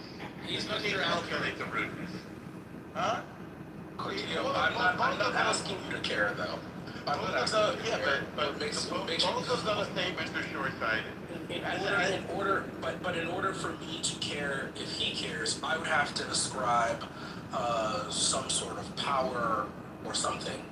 But like he doesn't have any impact on my life, so why does it matter to me if he cares about systemic racism? We're making philosophical points. It's not a question of whether he can affect civil rights or something. We're talking about our value. And our value is we are the world's one superpower. And we want to defend that in order to be able to defend the things we hold dear.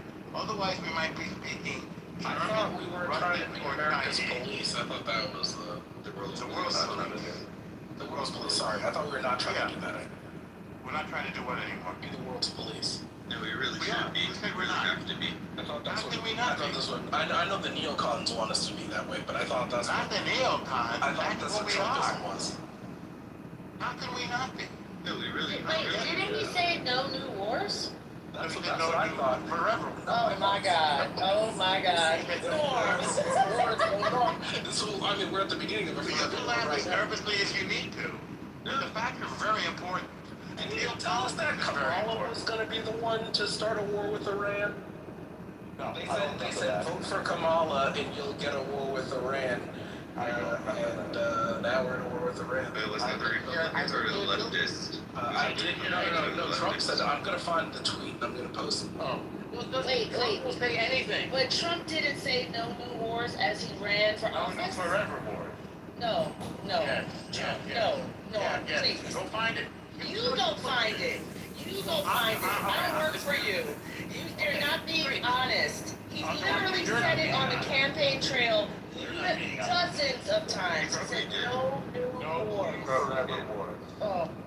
But it doesn't matter. Something like no president ever could say that we will never have another war, and that sort of like isolationism and this idea that we shouldn't engage in wars with other entities because we just don't want to is kind of lazy thinking. Because Well, that's a fine position. That is a appropriate position. Wait, hold on. No.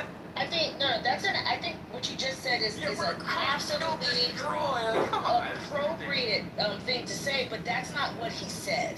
And I think that is the thing that is troubling me. It's that's the revisionist part of this. That is not what he said he was going to do. fair enough. That's what you care. That is not what he said he was going to do. And so people voted for him based on what he said he was going to do. If this is something he emphatically said over and over again that he was not going to do, and now we're revising history to say, no, he didn't really say that. That's not what he really meant. And we shouldn't listen to him. And you don't believe a word out of his mouth, so why do you care whether he told the truth or not? You just said that he doesn't tell the truth. He bloviates. Wasn't that your euphemism? Bloviating. Is that telling the truth, Norm? Is what? Bloviating? Is bloviating telling the truth? It's political hyperbole. I'm not saying he tells the truth. I'm not saying he tells the truth. I think this is actually what Bill Maher brought this up like a few weeks ago when he said basically that boomer Bill Maher. Yeah, I like Bill Maher. I like that. Well, people like him. I like He's him. an important voice right now. He said, that there's this group of people that feel betrayed because they were like, no new wars, right? No, we're not doing this. And he calls them MAGA classic, right? Or Marjorie Taylor Greene now would say she's not MAGA, she's America first. And then this other group of people that are like, well, yeah, he said that, but Trump knows it all, and if he says it's okay, it's like, that's kind of J.D. Vance, right? I mean, Vance would say, the difference between this war, Iraq, and Afghanistan, and everything is when Trump just knows what he's doing, not like all these other people, right? I mean, so there is this rift right now, right, where some people are just like, well, we know he said this, but he's Trump, and he just knows what's best, and we'll go with it. Yeah, I'm definitely not an isolationist. My view is that if America is attacked, and by America I mean the 50 states of America on the mainland, I'm not talking about no fucking embassy, who gives a fuck? If the continent is attacked, then America should defend itself.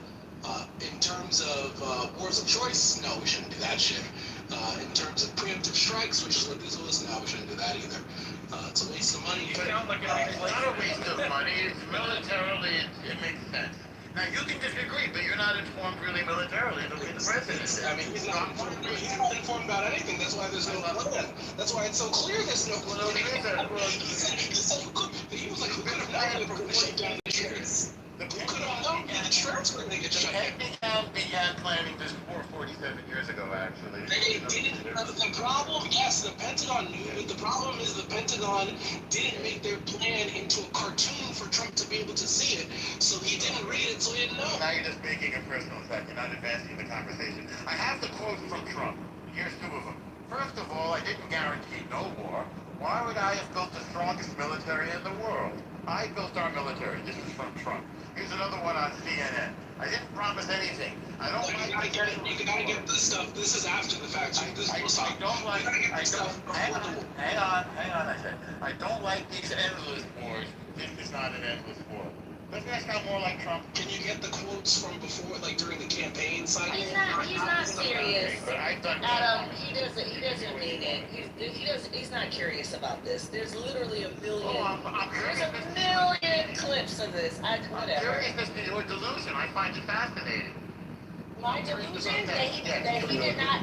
My delusion that he said no new wars. No, your delusion. That's my delusion. You don't understand the need for us to project. I didn't say that. I never said that. You do understand. I literally never said so that. You do understand. Adam and I are different people, and I have not said anything to that. No, you do. Then you agree. I asked you a very specific question. Now you're going backwards. What question did you ask?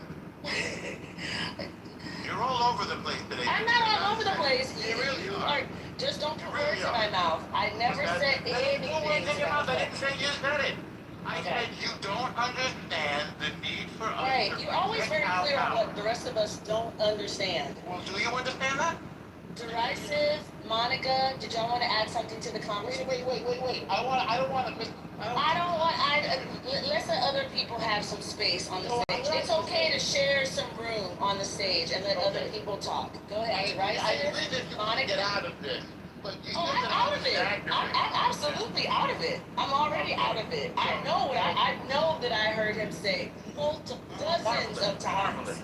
And I know that based on what you pulling up some clips of what he said when you challenged on what he said. See, the difference is I don't have to prove anything to you. I don't work for you.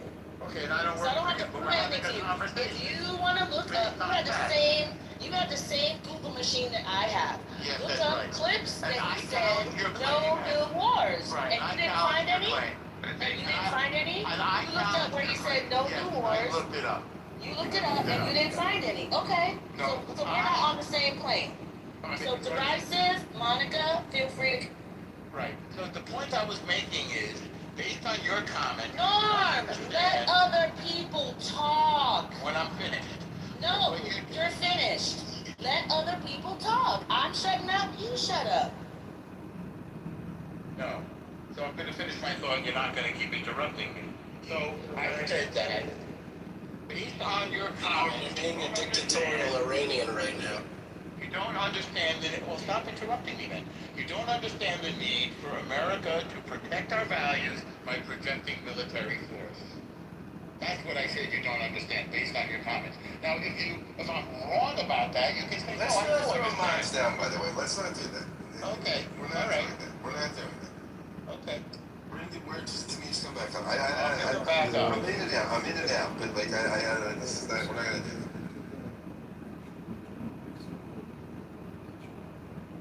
Who wanted to go next? I will, if I may, say something.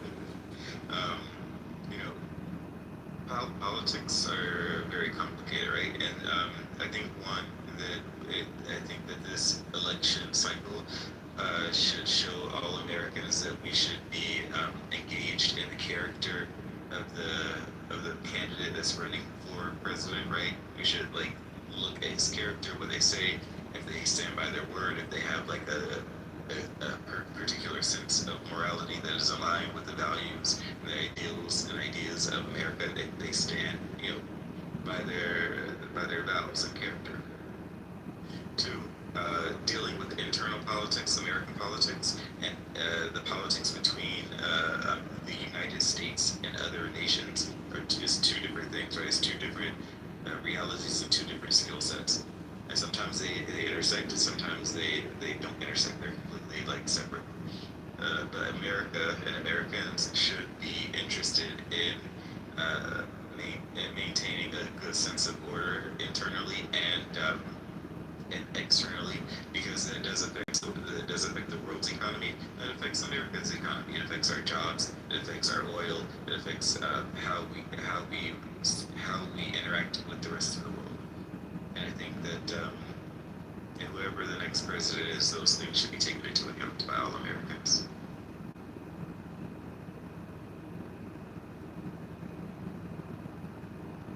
think that's right. I think that's right. And it is anxiety provoking that we have to defend our values militarily sometimes. But it's also necessary. In fact, it has been necessary for a long time to remove the threat from the Islamic Revolutionary Genocide Corps. It should have been done long ago. And we blew it. I'm not blaming necessarily, but I mean, Jimmy Carter, let's face it, he screwed up. It was a screw up.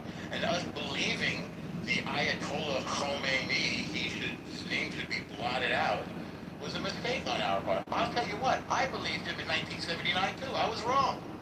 But we have to learn from our mistakes. And part of that means, once again, asserting, by the way, I was going to say for the 10th time, asserting our values, sometimes militarily. So, there are two defenders of the freedom of the waterways. Does anybody know what they are? Traditionally, they were the British Empire and more recently, America. Those are the only two people who can do it. And presumably, or hopefully, the other European allies will join us, as Italy has sent a minesweeper to the Strait of Hormuz, and France has sent an aircraft carrier over there, and England has quietly allowed us to use their bases. This is stuff that needs to be done. Turkey is rising too. We're going to have to deal with Turkey also.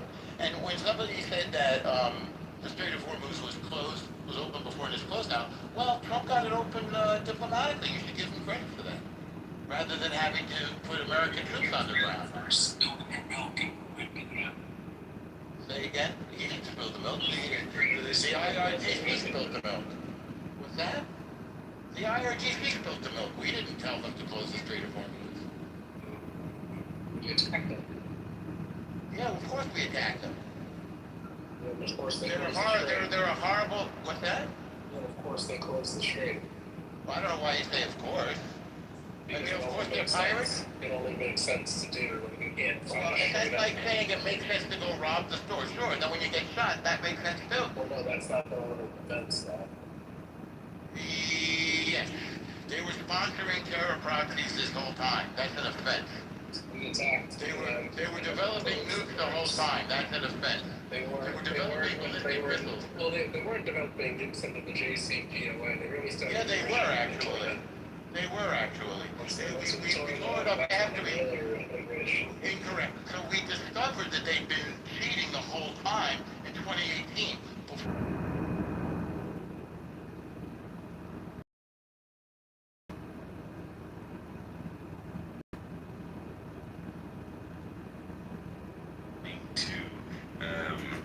Contracts in the same way that the contracts in the same way that we do, and there's no real court to take them to. What are you going to take them to the International Court of Justice? When was the last person they arrested the Nuremberg people, right? So the Judge Judy. Yeah, there's no way to enforce those contracts. So when America or other countries engage in treaties and contracts with other countries, we just sort of take their word that they're going to adhere to them. And it's not always guaranteed that it will be true. I mean, the same for us, right? A lot of it is word for word by the leaders and the legal systems of those countries.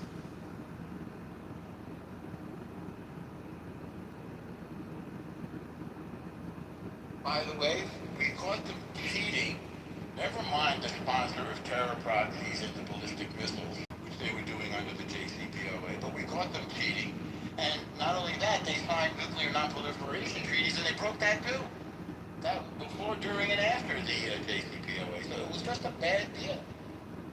Iran has to have ballistic missiles. You can't tell them that they can't have ballistic missiles, and Saudi Arabia has them. Why not? I don't know. That's what Trump said, though. I know. Well, Trump says a lot of nonsense. I'm not. We think I'm going to defend all the stuff that comes out of his mouth? The interesting thing. Why are you laughing? It's just a very funny thing. It's very stupid. Well, it's very honest, though. Huh? You can stay unmuted. It's very honest. I just thought it was very stupid. And I thought that people put their faith in Trump. They got exactly. I don't put my faith in Trump. I didn't say you did. I said the people who did put their faith in Trump. They got exactly what they deserve. Some people did, yeah. Oh, I thought you said the people who put their faith in Trump. believe everything he says. I mean, you'd be crazy to put all your faith in Trump. He happens to be the man who's in this position doing what needs to be done in this moment. Clumsily, ignorantly, weirdly, using his gut, his instincts, instead of using the traditional instruments of government to his own enormous gain, apparently, based on the $2 billion that he seems to have accumulated in the past year from crypto. God only knows. But we needed somebody to do the things that he's doing in order to buttress our American power, which we use to defend our values, which we use to defend our remarkable prosperity. The prosperity that has given you, Adam, I'll call you Adam because I don't want to, whatever, call you, unless you want me to, which has created the beautiful lives, Baruch Hashem, that you enjoy, Adam, and that I enjoy, that Derisa, and Scott, and Shai, and Grace enjoy. There's an ugly, and Monica, and all the people in the audience, there's an ugly side to this. And the ugly side is that sometimes there's going to be a Vietnam, or a South Korea, or a Venezuela, which was a very subversive force in this hemisphere. And we're going to go after Cuba next. I have every expectation. I think people also don't realize or respect the idea that before 100 years ago, World War I, like all of these empires, before most of them became states, they were all vying for, they were all looking for the ability to control everything that America sort of won out and controlled, and they do not really, I mean, it would have been a much worse, the world would have been a much worse place. It's already bad enough that, yeah, I don't think anybody would have really wanted, Turkey and out of an empire to control all of the waterways, or China or Russia to control like the flow of global energy and the global economy. Can you imagine that world, Shai? I would, no. And by the way, we're not far away. There's certainly a risk. Like Germany did very well in World War II, and the Soviet Union did very well in the Cold War. So I mean, we've been very fortunate, and I think I'm a little older than some of the people in this room. So during my lifetime, Vietnam notwithstanding, and Israel's various wars notwithstanding, we have largely been asleep. We've been enjoying a kind of it's like a vacation. We haven't been drafted. We haven't had to go fight.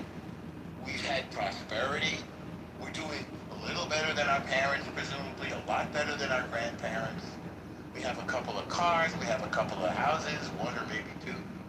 We send our kids to fancy colleges where they have climbing walls and gluten-free meals. I mean, we're like one of the most prosperous nations, certainly of our size, the most democratic in human history. Yeah, we live a pretty luxury life, and even people who don't live in first world America kind of, they also kind of live in the first class life, like maybe whatever, but Americans definitely. And we make sure that. Go ahead. I wanted you to go ahead because I know I talk. Even working class people have lead lives of relative luxury. Even the poor in our country, which are vanishing, live better lives than people in most other countries. If you leave out, for example, Europe. Should run on this. Huh? Well, he's not going to run anymore, presumably. I mean, I would This think. should be the Republicans' midterm strategies, talking about how great everybody right now. I think the strategy is going to be Democrats are crazy. Yeah, we have our problems in 2026, but in like 1906, 14-year-olds were being drafted to fight in wars. So, Were they in this country? not in America, but in like Russia. I mean, Iran is taking 12-year-olds into the army now, and so does Hamas. And then they say we're killing kids. I know that some 16-year-olds signed up during World War I. Oh yeah, probably World War 17 for sure. You get these stories all the time that they lied. Yeah. I mean, my first wife's parents got married at the age of 18 and went off, and then her dad went off to war. to be a navigator in World War II. 18, off to war. Wife is home pregnant, and there was no material for wedding dress. So I said, why? Because they sent all the wedding dresses to the front. White wedding dress when they were fighting in the trenches. But I think they used the material for parachutes, actually. I think about it, just 100 years ago, 16, 17-year-olds were off to war, and in 2026, people are, I was having a ridiculous conversation with people who believe that the age of consent should be 22, sexual consent. But yeah, maybe this luxury lifestyle is sort of created a failure to launch. Oh, I think so. I think so. This whole generation Z is having difficulty launching. Badly. It's just impressive. I mean, they're just hanging in there. Can you give the experience of this, Grace, without going into detail? Well, I have a Gen Zer. I call her right now. Yeah. And, thank God she's not like the rest, and she's, employed now until she graduates and always has been, but I don't see a lot of her friends doing that. I think that they're saying, oh, when I get out of college, I'm going to travel. I want to make sure that, I'm going to get a good job after I travel. I mean, these are bubble moments, I call them, like behind on their heads, and it's very difficult. I'm watching her friends, and I'm thinking to myself, like, even a part-time job, I don't care if you stay for a year and you're looking, but come on and launch. Another thing, 100 years ago, they were fighting for stability, and now they're fighting for instability. Right. What does that mean? I mean, they were fighting wars for global stability 100 years ago, right? And then World War I, World War whatever. And now you have Gen Z who are like, we need to have basically anarchy. We need to reverse the control of anything that we have actual control over. And they're fighting I mean, in many ways, at least in my observation, there's a fight to destabilize the stabilized world that we have.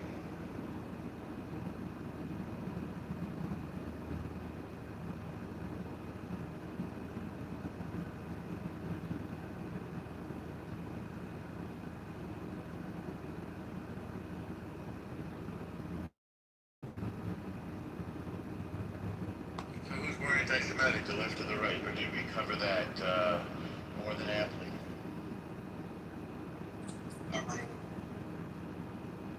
I mean, Tucker is pretty. I mean, he's in a league of his own. He's a psychopath. Exactly. Yeah, there's nothing else to call him.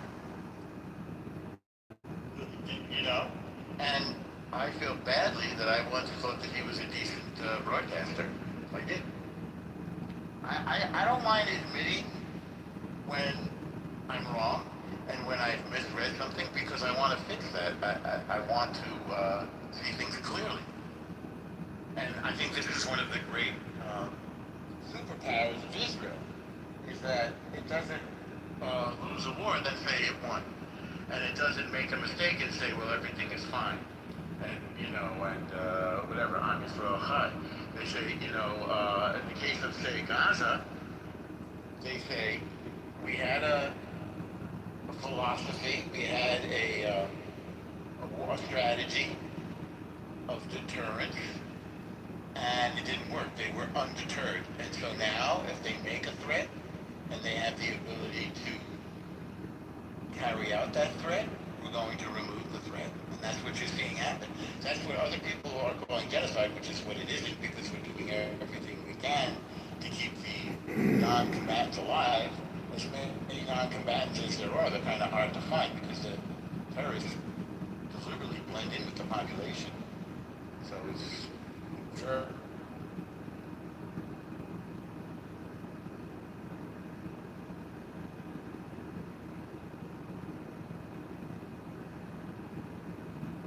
Tucker is, well, the left and the right have different standards for anti-Semitism. But I don't even think calling Tucker anti-Semite puts his perspective in, puts his ideology in perspective, because at the end of the day, he's just anti-Western at this point. Like, he's looking for the downfall of America as a global hegemon, and, you know, Israel goes down along with America in his worldview. Leanne, why don't you ask Normo, the question instead of just making you say, I highly doubt Normo is America first. Why don't you come up and ask him that question? I mean, I'm from New York, Leanne. What's more America than New York? New York is like the digitalization of America. It's like Manhattan, Kansas. Manhattan, Kansas. That's true. Don't forget, Leanne, we're the ones that the World Trade Center bombing by the Arab Al-Qaeda terrorists on September 11th. That was walking distance from my house. I watched it happen in real time in the real world, standing at the end of my block. That's the America that I live in. She's asking, why do you say we when speaking for Israel? Because I'm a Jew. And Israel is the Jewish homeland, the Jewish refuge. They are my brothers and sisters. I am part of something called the Am. 2 little letters. It means community, tribe, family, nation, land, with a language, with customs, with a founding document, the Torah, with a language, Hebrew, with a tradition, with a history. That's why, because I'm part of that. It's weird. I mean, maybe it's a little bit of envy that you don't feel like you're part of something like that. I don't know what to tell you, but if you want to be an FOJ, a friend of the Jews, then come aboard. Leanne, why are you saying that there's no distinction between government and its people?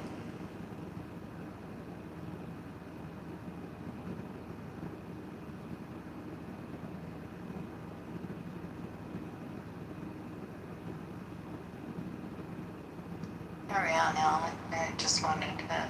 Well, that's good because you're providing prompts, like in a creative writing class or in a college class or something. So, is there any, you know what I missed yesterday? This is how out of touch I am sometimes with local. I completely missed the Empire State Building thing yesterday until it was all over, and in one of the rooms, one of the people said, turn on your television and see what's going on. Well, they're in a lot of trouble now. What happened? That's right. Oh, you don't know this guy? No. So 2 wackos, I think they are of Russian origin down in this country, they climbed to the top of the spire, the antenna, on the Empire State Building yesterday. Oh, wow. And they stayed there a significant amount of time, too.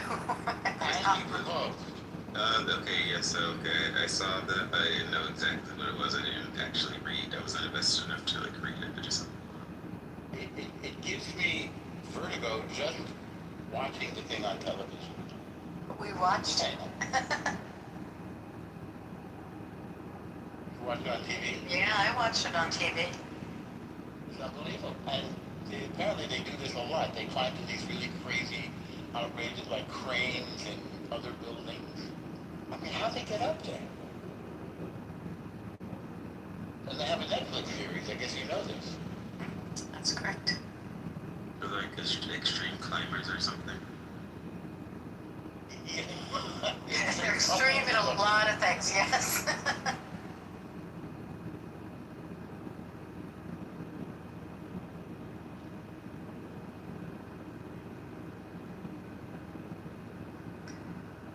Yeah, Momo wants to come up, and I just don't know him, so if anyone wants to bring him up.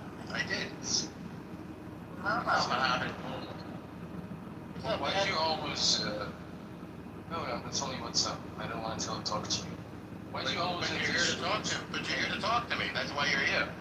I don't know. No, I don't want to know how you're doing. I don't want to know anything about you. I didn't ask you. I asked you how you're doing. I didn't tell you to ask me how I'm doing. No, don't tell me. Ask me. You don't. I'll ask you anything I want. God bless Look more America. Egyptian. I don't walk like an Egyptian. Okay, just wait. Why do you always? Are you a Mossad agent? Yes. I'm James Fonstein. Huh?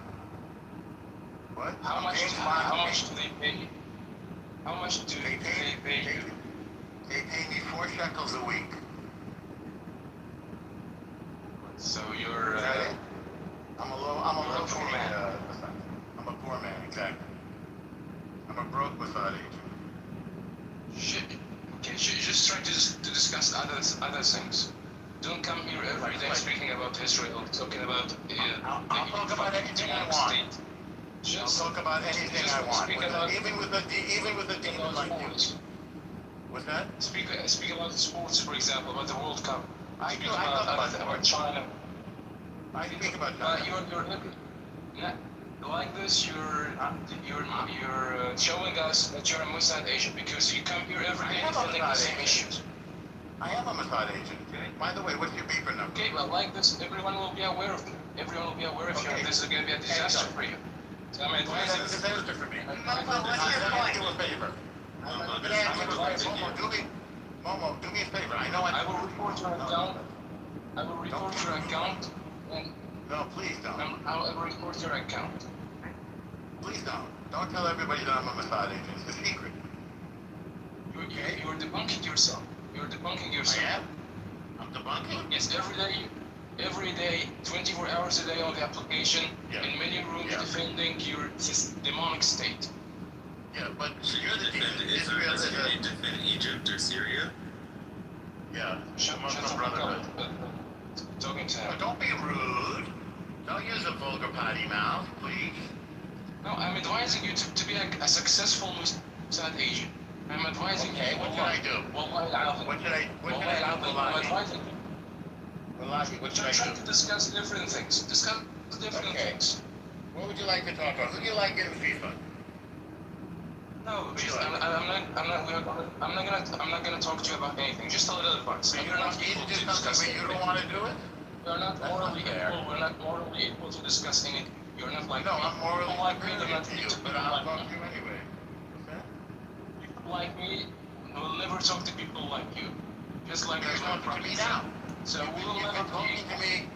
Wait, but you've been talking to me now. I will leave now. Just a little advice. Okay. I just wanted to debunk you in front of everyone. Okay. Wallahi. I like just to debunk him in front of everyone. That's all. Now everyone is aware of you. Fuck Israel. That's right.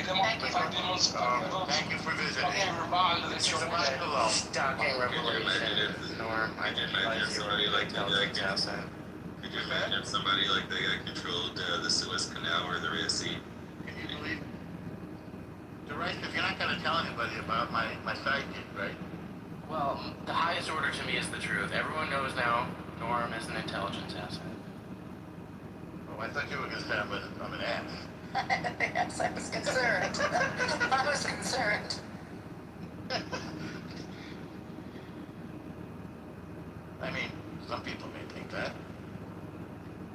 I'm sure my wife or my girlfriend have occasionally thought that.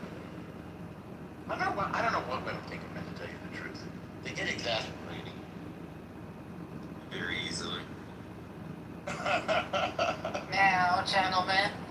Sorry. I mean, we're mocking ourselves. I'm sorry. I don't mean to get into the thick of gender relations. I'm just trying to keep the convo going. Good.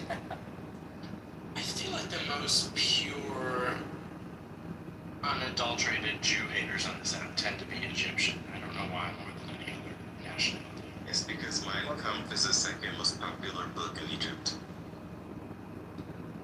Okay. Or is Mein Kampf the second most popular book in Egypt because there's a lot of Jew haters? Yes.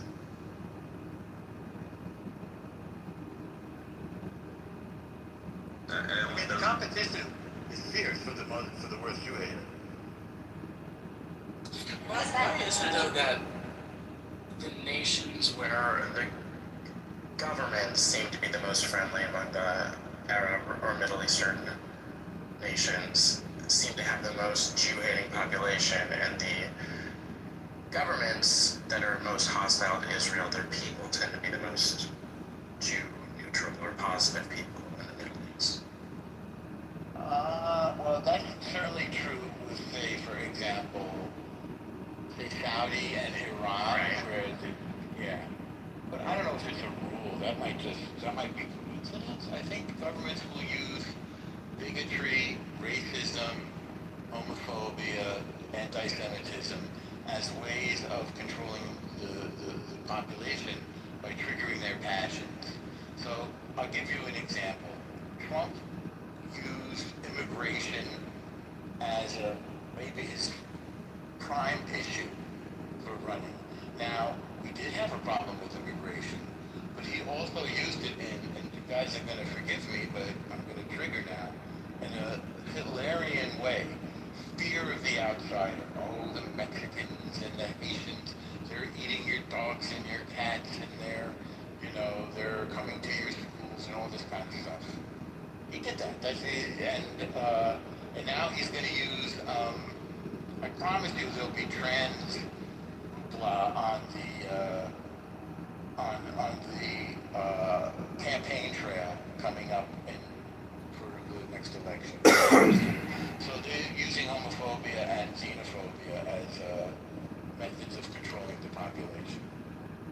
And when the citizens revolt, as they're doing in the IRGC, then they just don't buy anything that the government is saying, and they do exactly the opposite of what the government says. So the Islamic State is saying hate the Jews, and the people are saying we don't hate the Jews, actually. As they said in Farsi, which means take this Palestinian flag and shove it up your bum. That's what they think. It's a soccer game. Thank you, Shai. Usually it's the Iranian people who laugh at that.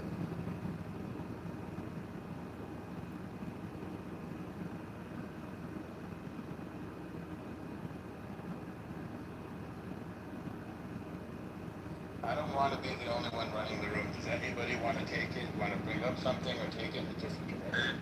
I just want to say, I think that the countries near to Israel, like Muslim countries next to Israel, like Egypt and Jordan, like the governments understand the type of stability that they want to maintain, but the people have been indoctrinated with the particular dose of Islam plus Arab nationalism that makes them, not only believe they need to help, which they don't actually believe they need to help the Palestinians. If they did, they would actually do a better job at helping them instead of like creating terrorism for them.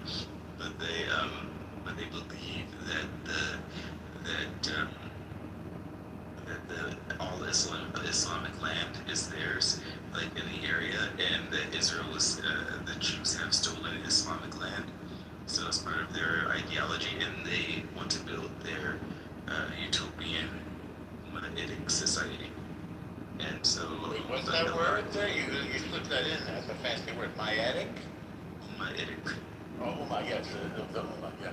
All right. Yeah, they want this caliphate, right? Yeah. So they want to build this caliphate, and Israel is preventing this this ideology from being fully realized. So they want to enact and wage jihad. The people of the Gulf Arabs don't necessarily care because they don't really like the Levantine Arabs anyway. They think they're just like barbarians mixed with a little bit of African blood, so it doesn't really matter. Which might be true.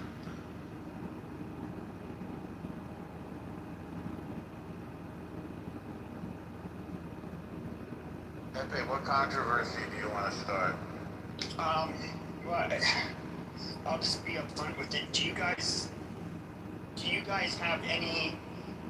Do you guys think there's? I see the world kind of turning on Jews and Israel. Do you guys not think that there's any? Do you guys have any idea why?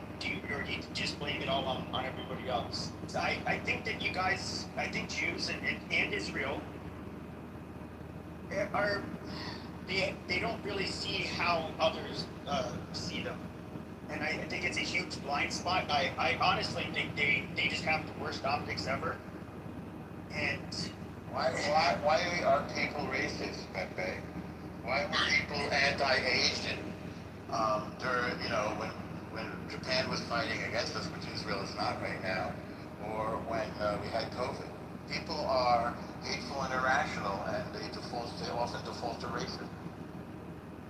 I mean, I think that people also have been in silos on the internet for a while, and those silos in the internet, especially in the far right and the far left, are are expanding, though, and they have been spreading anti-Semitic or soft palate anti-Semitism for a while now, right? For over 10 years, and then it got exacerbated after October 7th, for sure, because even after Israel only stopped the terrorists from killing its citizens, then the far left was saying that Israel and the Jews are already committing genocide, right?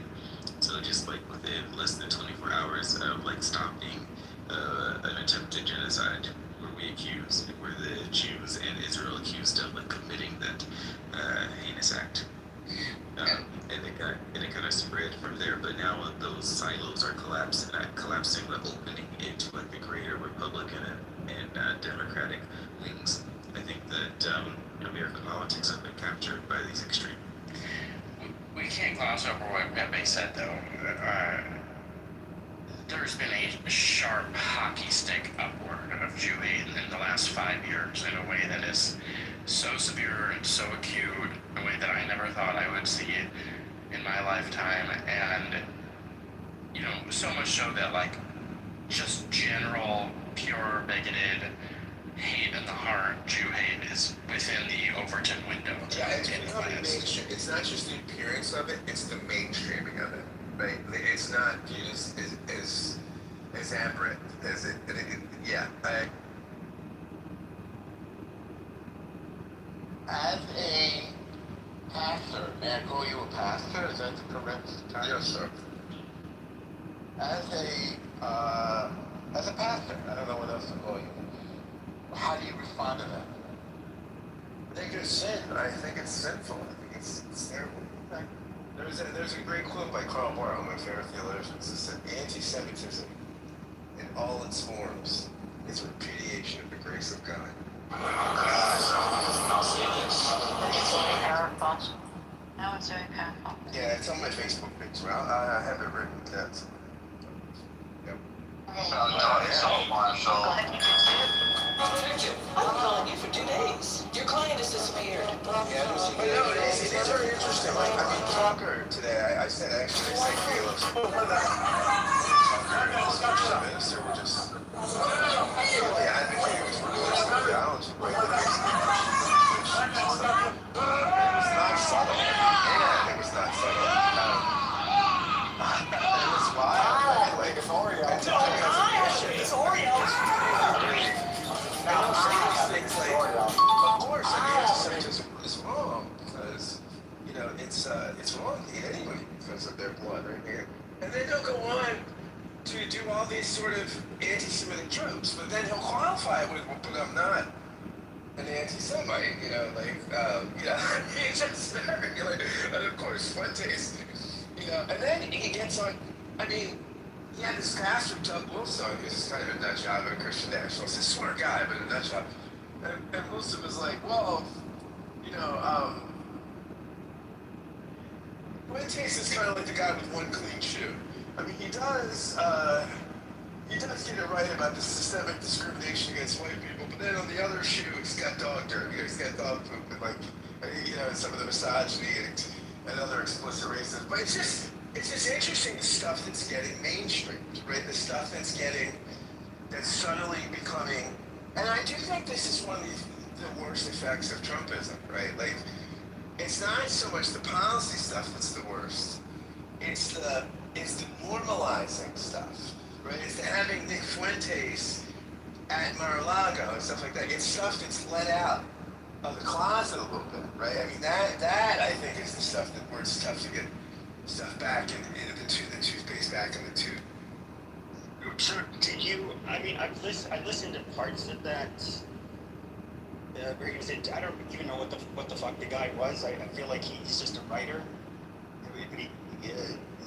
Chicago Mayor candidate John Kitover running on February 23rd. He's from like a couple of days ago or something. Yeah, he's the guy with the beard, kind of overweight. Yeah.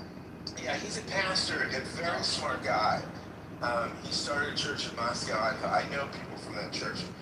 And he's a Christian nationalist. I mean, not a racial white nationalist, but he would want, like, if he was running Moscow, Idaho, you would be allowed to have a synagogue but not build a mosque. Muslims would be able to gather in their homes and pray, but no mosques. Yeah, I mean, Doug's interesting. If you want to hear an interesting conversation with Doug Wilson, I mean, I say interesting, it's a clinically neutral term. Ross Douthat had him on his podcast. If you don't listen to Ross Douthat's podcast, Interesting Times, it's fantastic. Very interesting. And he had Doug Wilson on to talk about Christian nationalism and Christian American stuff. And Wilson is very smart. I mean, he's not some sort of evangelical, Bible thumping. He's a very, very bright guy. And also a little crazy. I think when I listen to these people, I don't really hear. I mean, I was raised Catholic, but I don't really attend church or anything like that. But none of the stuff they say, generally, it's to combat Christian nationalism, and I don't really hear anything that is incorrect. It might be impolite to say to a Jewish audience, but it's not. I don't really think it's. I don't even think it's anything that's really bizarre, except for the Christian nationalists, how they would actually want to. They kind of have like a jihadi way of wanting to, use the government, I guess you could say, for what, or have laws, but I don't really hear, other than that, I don't really see their interpretations as being extreme. So I think that what I said connects to what both Pepe and Scott are saying, right? So those silos on the extremes, one was always white Christian on the right, white Christian nationalism, right? And that just became the popular ideology in the far right and a large part of the Republican Party. This extreme or becoming more popular, and then on the far left you have this democratic socialism. Yes. What they call it. Yep. But it basically is communism, and neither of those things like Jews. And now they're collapsing. They're collapsing in on themselves. To be fair, on the right, the white nationalist types, and there's a little bit of a marriage when you see people like the Goibergs, and there's that whatever something. I don't know if it's Andrew Torba, the guy who owns Gab. You get some people that are racialist, like more like white nationalists, but for the most part, as somebody's been in those circles for years, those two groups do not really get along. And I mean, fundamentally, how can you be an observant